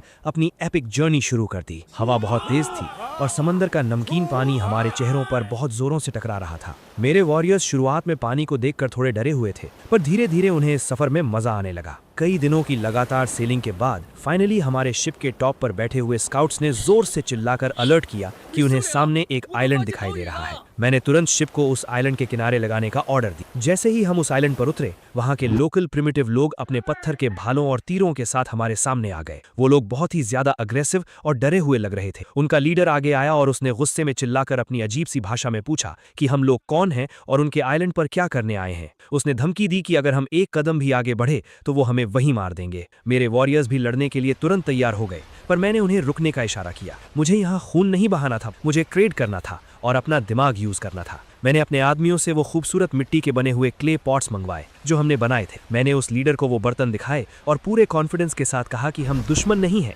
मैंने उसे समझाया कि ये जादुई बर्तन हैं जिनमें वो पानी उबाल सकते हैं और अपना गोश्त आराम से पका सकते हैं। मैंने डिटेल में एक्सप्लेन किया कि कच्चा खाना और गंदा पानी पीने से भयंकर बीमारियां होती हैं, पर इन बर्तनों का इस्तेमाल करके उनके कबीले के लोग लंबी उम्र तक जिंदा रह सकते हैं। उस लीडर ने उन बर्तनों को बहुत ही हैरानी से देखा। उनके लिए ये सच में एक एलियन टेक्नोलॉजी थी। उसने लालच में आकर पूछा कि हमें इन बर्तनों के बदले क्या चाहिए। मेरी नजर उनके आइलैंड पर पड़े हुए कुछ अजीब से रंग के भारी पत्थरों पर गई। ये कोई नॉर्मल पत्थर नहीं है, बल्कि ये इम्प्योर आयरन ओर है जिसमें तांबा और रियल गार यानी सल्फर जैसी बहुत ही कीमती चीजें मिक्स हैं। ये मेरे लिए एक एब्सोल्यूट जैकपॉट था। सल्फर का मतलब था कि अब मैं अपना डायनामाइट इजीली और बहुत ही पावर के साथ बना सकता था। मैंने उस लीडर से कहा कि हमें बस ये बेकार पत्थर दे दो और ये जादुई बर्तन ले लो। वो लीडर खुशी खुशी मान गया क्योंकि उसके हिसाब से वो सिर्फ कूड़ा दे रहा था। हमने सक्सेसफुली अपनी पहली मैरिटाइम ट्रेड कंप्लीट कर ली थी। तभी सिस्टम का गोल्डन पैनल फ्लैश हुआ और मुझे इस पहली सक्सेसफुल सी ट्रेडिंग के लिए पूरे 20 फ्री स्टैट्स पॉइंट्स का शानदार रिवॉर्ड मिल गया। मैं खुशी से झूम रहा था। मैंने एक जानवर की खाल का टुकड़ा लिया और उस आइलैंड की लोकेशन को एक मैप पर ड्रॉ कर लिया। मैं एक पूरी नेवल ट्रेड रूट एस्टैब्लिश कर रहा था। हमारा सफर अभी खत्म नहीं हुआ था। हम उस आइलैंड से बहुत सारा आयरन ओर और सल्फर लेकर आगे बढ़ गए। कई और छोटे छोटे आइलैंड्स पर हमने ट्रेड किया और अपना मैप तैयार किया। फाइनली कई दिनों की लगातार सेलिंग के बाद हम एक बहुत ही बड़े और खौफनाक दिखने वाले आइलैंड पर पहुंचे। ये आइलैंड बाकी सबसे बहुत अलग और मनहूस लग रहा था। यहाँ के पेड़ों पर अजीब से निशान थे और हवा में एक बहुत ही गंदी सी सड़ंद थी। जैसे ही हम समंदर के किनारे उतरे, मेरे वॉरियर्स के पैरों के नीचे कुछ अजीब सी चीजें टकराईं। हमने नीचे देखा तो वो इंसानों की खोपड़ियां और हड्डियां थी। पूरा किनारा इंसानी कंकालों से भरा हुआ था। ये भयानक नजारा देखकर मेरे वॉरियर्स के पसीने छूट गए। मुहोंग ने घबराते हुए कहा कि बॉस, ये जगह बहुत ही डरावनी है। मुझे लगता है कि ये किसी कैनिबल ट्राइब यानी नरभक्षी कबीले का आइलैंड है। वो लोग इंसानों को मार कर खाते हैं। मैंने उसे शांत रहने को कहा। मुझे डर नहीं लग रहा था, बल्कि मेरे अंदर एक अलग ही एक्साइटमेंट थी। मैं अपनी पूरी फोर्स और अपने सेबर टूथ टाइगर शाओबाई के साथ उस आइलैंड के अंदर वाले घने जंगल में घुस। कुछ ही दूर जाने पर हमने देखा कि वहां एक बहुत बड़ी आग जल रही और कुछ खूंखार दिखने वाले प्रिमिटिव लोग एक बूढ़े आदमी को रस्सियों से बांधकर उस आग के पास ला रहे थे। वो लोग जोर जोर से चिल्ला रहे थे कि इस दुश्मन को भून कर खाएंगे। वो बूढ़ा आदमी डर के मारे चीख रहा था और अपनी जान की भीख मांग रहा था। मैं बिना डरे सीधा उन कैनिबल्स के सामने पहुंच गया। मुझे देखकर वो सब पूरी तरह से चौंक गए। उनका लीडर आगे आया और उसने अपनी खून से सनी हुई कुल्हाड़ी मेरी तरफ करके कहा कि तुम लोग कौन हो जो हमारा शिकार छीनने आए हो। उसने कहा कि तुम लोग भी सिर्फ हमारे लिए गोश्त हो और आज रात हम तुम्हारी भी दावत उड़ाएंगे। मैंने एक बहुत ही एल्फा और कोल्ड स्माइल के साथ उसे देखा। मैंने कहा कि हम यहाँ तुमसे लड़ने नहीं बल्कि ट्रेड करने आए हैं। मैंने कहा कि हमें तुम्हारे वेपन और रिसोर्सेज चाहिए और बदले में हम तुम्हें काम की चीजें देंगे। उस कैनिबल लीडर ने बहुत ही घमंड से कहा कि उन्हें सिर्फ इंसानों का गोश्त चाहिए और कुछ नहीं। तभी वो बूढ़ा आदमी जो बंधा हुआ था, उसने मेरी तरफ देखकर जोर से चिल्लाया कि वो कोई कैनिबल नहीं है। उसने रोते हुए कहा कि उसका कबीला इन दरिंदों ने तबाह कर दिया था और उसे जिंदा पकड़ लिया था क्योंकि वो नए नए टूल्स और हथियार बनाने में बहुत बड़ा एक्सपर्ट है। उसने कहा कि वो एक इन्वेंटर है। ये सुनकर मेरा मॉडर्न दिमाग तुरंत एक्टिव हो गया। एक प्रिमिटिव इन्वेंटर मेरे एम्पायर के लिए बहुत काम आ सकता था। मैंने उस कैनिबल लीडर से कहा कि मैं ट्रेड करने को तैयार हूं, पर मेरी एक शर्त है। मैंने कहा कि मैं अपने कुछ आदमियों को तुम्हारे कबीले में भेजूंगा ताकि वो देख सकें कि तुम लोग सच में ट्रेड के लायक हो या नहीं। वो लीडर अपनी खौफनाक हंसी हंसते हुए मान गया, पर मेरे दिमाग में कुछ और ही चल रहा था। मैंने उस बूढ़े इन्वेंटर को अपने साथ शिप पर चलने को कहा ताकि वो हमारी ग्रेट वेस्टलैंड ट्राइब की असली ताकत देख सके। हम उस बूढ़े इन्वेंटर को लेकर अपनी बस्ती वापस आ गए। जब वो बूढ़ा इंसान हमारी ग्रेट वेस्टलैंड ट्राइब के मेन गेट से अंदर दाखिल हुआ तो उसकी आंखें फटी की फटी रह गईं। उसने अपनी पूरी जिंदगी में सिर्फ छोटी छोटी झोपड़ियां और जंगली जानवर देखे थे, पर यहाँ उसे विशाल लाल पक्की दीवारें, लोहे के हथियार पकड़े हुए गार्ड्स, गोल्डन राइस के लहराते हुए खेत और वो मैसिव ट्रेब्यूशेट्स दिखाई दी। वो लिटरली सदमे में था। उसने कांपते हुए हाथों से एक पक्की ईंट को छुआ और रोने लगा। उसने कहा कि ये कोई इंसानी बस्ती नहीं हो सकती, ये पक्का किसी भगवान का बनाया हुआ शहर है। मैंने उसे अपने पास बुलाया और उसे वो जानवरों की खाल दिखाई जिस पर मैंने हानजी यानी चाइनीज कैरेक्टर्स लिखे हुए थे। मैंने उसे एक्सप्लेन किया कि ये राइटिंग है और इससे हम अपनी पूरी नॉलेज को हमेशा के लिए रिकॉर्ड कर सकते हैं। वो बूढ़ा आदमी वो रिटन वर्ड्स देखकर पूरी तरह से टूट गया। उसने मेरे सामने अपने घुटने टेक दिए और फूट फूट कर रोने लगा। उसने कहा कि वो पूरी जिंदगी सिर्फ छोटे मोटे टूल्स बनाता रहा, पर मेरी ये राइटिंग इन्वेंशन दुनिया की सबसे बड़ी ताकत है। उसने गिड़गिड़ाते हुए कहा कि बॉस, मुझे वापस उस नरभक्षी कबीले के पास मत भेजिए, मुझे यहीं अपनी गुलामी में रख लीजिए। मैं आपकी सारी नॉलेज को इन पत्थरों और खालों पर लिखने का काम करूंगा। मैं आपकी हिस्ट्री रिकॉर्ड करूंगा। उसकी ये डिवोशन देखकर मुझे बहुत सेटिस्फैक्शन फील हुआ। मैंने उसे उठाकर अपने गले से लगा लिया और कहा कि आज से तुम मेरी ग्रेट वेस्टलैंड ट्राइब के चीफ हिस्टोरियन हो। पर मैंने उसे एक बहुत ही सीरियस लुक दिया। मैंने कहा कि तुम्हें एक बार वापस उस कैनिबल आइलैंड पर जाना होगा। तुम्हें जाकर उस कैनिबल लीडर को बताना होगा कि हमारी बस्ती कितनी ज्यादा अमीर और ताकतवर है। तुम्हें उनके अंदर लालच पैदा करना होगा ताकि वो खुद चलकर हमारे ट्रैप में आए। वो बूढ़ा आदमी मेरा प्लान समझ गया और उसने पूरे रिस्पेक्ट के साथ अपना सिर हिलाया। वो मेरे एम्पायर के लिए अपनी जान दांव पर लगाने को तैयार था। कुछ दिनों बाद हम उस बूढ़े आदमी को लेकर वापस उस कैनिबल आइलैंड के किनारे पर पहुंचे। हमने अपना शिप किनारे पर खड़ा कर दिया। वो बूढ़ा आदमी उस कैनिबल लीडर के पास गया और उसने मेरी सिखाई हुई स्क्रिप्ट के हिसाब से सब कुछ सच सच बता दिया। उसने बताया कि हमारे पास कितने सारे रिसोर्सेज, खाना और हथियार हैं। ये सुनते ही उस कैनिबल लीडर की आंखों में लालच और खून सवार हो गया। उसने अपनी पूरी खूंखार आर्मी को इकट्ठा किया और जंगल से बाहर समंदर के किनारे की तरफ दौड़ा। उसका प्लान था कि वो हम सबको मारकर खा जाएगा और हमारा वो विशाल शिप और सारा खजाना लूट लेगा। वो बहुत ही ज्यादा ओवर कॉन्फिडेंट था। जब उसकी आर्मी समंदर के किनारे पहुंची तो उन्होंने देखा कि हम सिर्फ मुट्ठी भर लोग वहां खड़े थे। कैनिबल लीडर जोर जोर से हंसने लगा और उसने अपने आदमियों को हम पर टूट पड़ने का ऑर्डर दिया। वो जंगली भेड़ियों की तरह हमारी तरफ भागते हुए आए, पर उन्हें बिल्कुल भी अंदाजा नहीं था कि उनका सामना किससे हो रहा था। मैंने अपना सिस्टम इंटरफेस ओपन किया। मेरा ruler of the land level 2 बफ पूरी तरह से एक्टिव था। मेरे वॉरियर्स के शरीर में एक सुपर ह्यूमन स्ट्रेंथ और स्पीड दौड़ रही थी। मैंने सिर्फ एक इशारा किया और मेरे वॉरियर्स ने अपने लोहे के हथियारों के साथ उन कैनिबल्स पर काउंटर अटैक कर दिया। बॉस, वो लड़ाई नहीं थी, वो एक तरफा स्लॉटर था। मेरे बफ्ड वॉरियर्स ने उन नरभक्षियों को हवा में उछाल उछाल कर मारना शुरू कर दिया। उनके प्रिमिटिव हथियार हमारे लोहे के वेपन्स के सामने तिनके की तरह टूट रहे थे। कुछ ही मिनटों में समंदर का किनारा उन कैनिबल्स की लाशों से भर गया। उनका लीडर ये भयानक तबाही देखकर पूरी तरह से सदमे में चला गया था। उसे यकीन नहीं हो रहा था कि मेरे कुछ वॉरियर्स उसकी पूरी खूंखार आर्मी को कैसे काट रहे हैं। अपने आदमियों को इस तरह मरता देख वो कैनिबल लीडर गुस्से से पूरी तरह पागल हो गया। वो सच में एक बहुत ही जायंट और मस्कुलर मॉन्स्टर था। उसने अपनी भारी और नुकीली भाला उठाई और पूरी ताकत के साथ मेरी तरफ दौड़ा। उसकी आंखों में खून सवार था। मुंहोंग ने चिल्लाकर मुझे अलर्ट किया कि बॉस, वो लीडर बहुत खतरनाक है, बच के रहना। मैंने बहुत ही कामली अपना सिस्टम इंटरफेस ओपन किया। नेम लू याओ, स्ट्रेंथ 64, एजिलिटी 14, डिफेंस 10, स्पिरिट 113। मेरे पास जितने भी स्टैट्स पॉइंट्स थे मैंने वो सारे के सारे डायरेक्टली अपनी डिफेंस एट्रीब्यूट में एलोकेट कर दी। मेरी मसल्स और मेरी स्किन अचानक से किसी अनब्रेकेबल स्टील की तरह सख्त हो गई। वो कैनिबल लीडर अपनी पूरी ताकत के साथ वो नुकीली भाला सीधा मेरी छाती पर दे मारी, पर जैसे ही वो भाला मेरी स्किन से टकराया वो भाला वहीं से टूटकर 2 टुकड़े हो गया। वो लीडर धक्के से पीछे गिरा। उसे अपनी आंखों पर विश्वास नहीं हो रहा था कि कोई इंसान बिना आर्मर के इतने भयानक वार को कैसे रोक सकता है। वो डर के मारे कांपने लगा। मैंने एक बहुत ही खौफनाक और शैतानी स्माइल के साथ उसकी तरफ देखा। मैंने कहा कि अब मैं तुम्हें दिखाता हूं कि असली तबाही क्या होती है। मैंने अपनी कमर से वो डायनामाइट का बंडल निकाला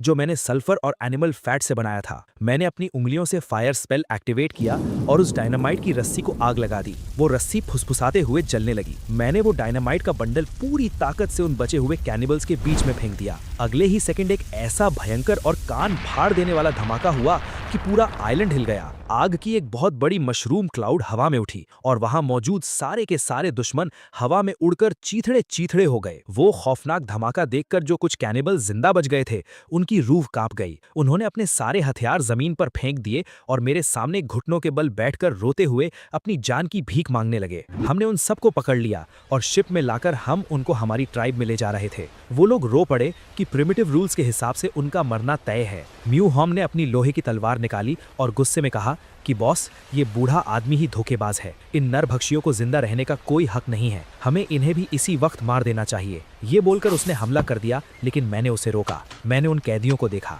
मैंने कहा कि मरे हुए लोग हमारे किसी काम के नहीं हैं। हमारी ग्रेट वेस्टलैंड ट्राइब बहुत तेजी से फैल रही है और हमें अपने खेतों में काम करने के लिए, पत्थरों को तोड़ने के लिए और नए शहर बसाने के लिए बहुत सारे मजबूत मजदूरों की ज़रूरत है। मैंने डिक्लेयर किया कि आज से ये खूंखार नरभक्षी सिर्फ हमारे गुलाम हैं और इनकी पूरी जिंदगी हमारे एम्पायर को बनाने में खर्च होगी। हम सब जब ट्राइब लौटे तब सब ने काम स्टार्ट कर दिया। चीफ यू प्यार से मेरे कंधों में आ पड़ी और कहा, तुम सच में लाजवाब हो, इतने सारे लोगों को काम में ले लिया। वो बहुत खुश थी। बाद में मैंने उस बूढ़े को कहा कि अब तुम्हारा काम शुरू होता है। तुम्हें मेरी इस जीत को, मेरे इस एम्पायर के बनने की पूरी कहानी को उन पत्थरों और खालों पर अपने लिखे हुए शब्दों में हमेशा के लिए दर्ज करना है। वो बूढ़ा इंसान रोते हुए मेरे सामने झुक गया और उसने कहा कि बॉस, मैं आपकी इस महान हिस्ट्री को अपनी आखिरी सांस तक रिकॉर्ड करूंगा। मैं चीफ यू के साथ था और आसमान की तरफ देखने लगा। मैंने एक ठंडी गुफा से शुरुआत की थी और आज मैं इस पूरी प्रिमिटिव वर्ल्ड का सबसे बड़ा एम्परर बन चुका था। मेरा सिस्टम मुझे अभी और भी बहुत सारी पावर्स देने वाला है और आज लू याओ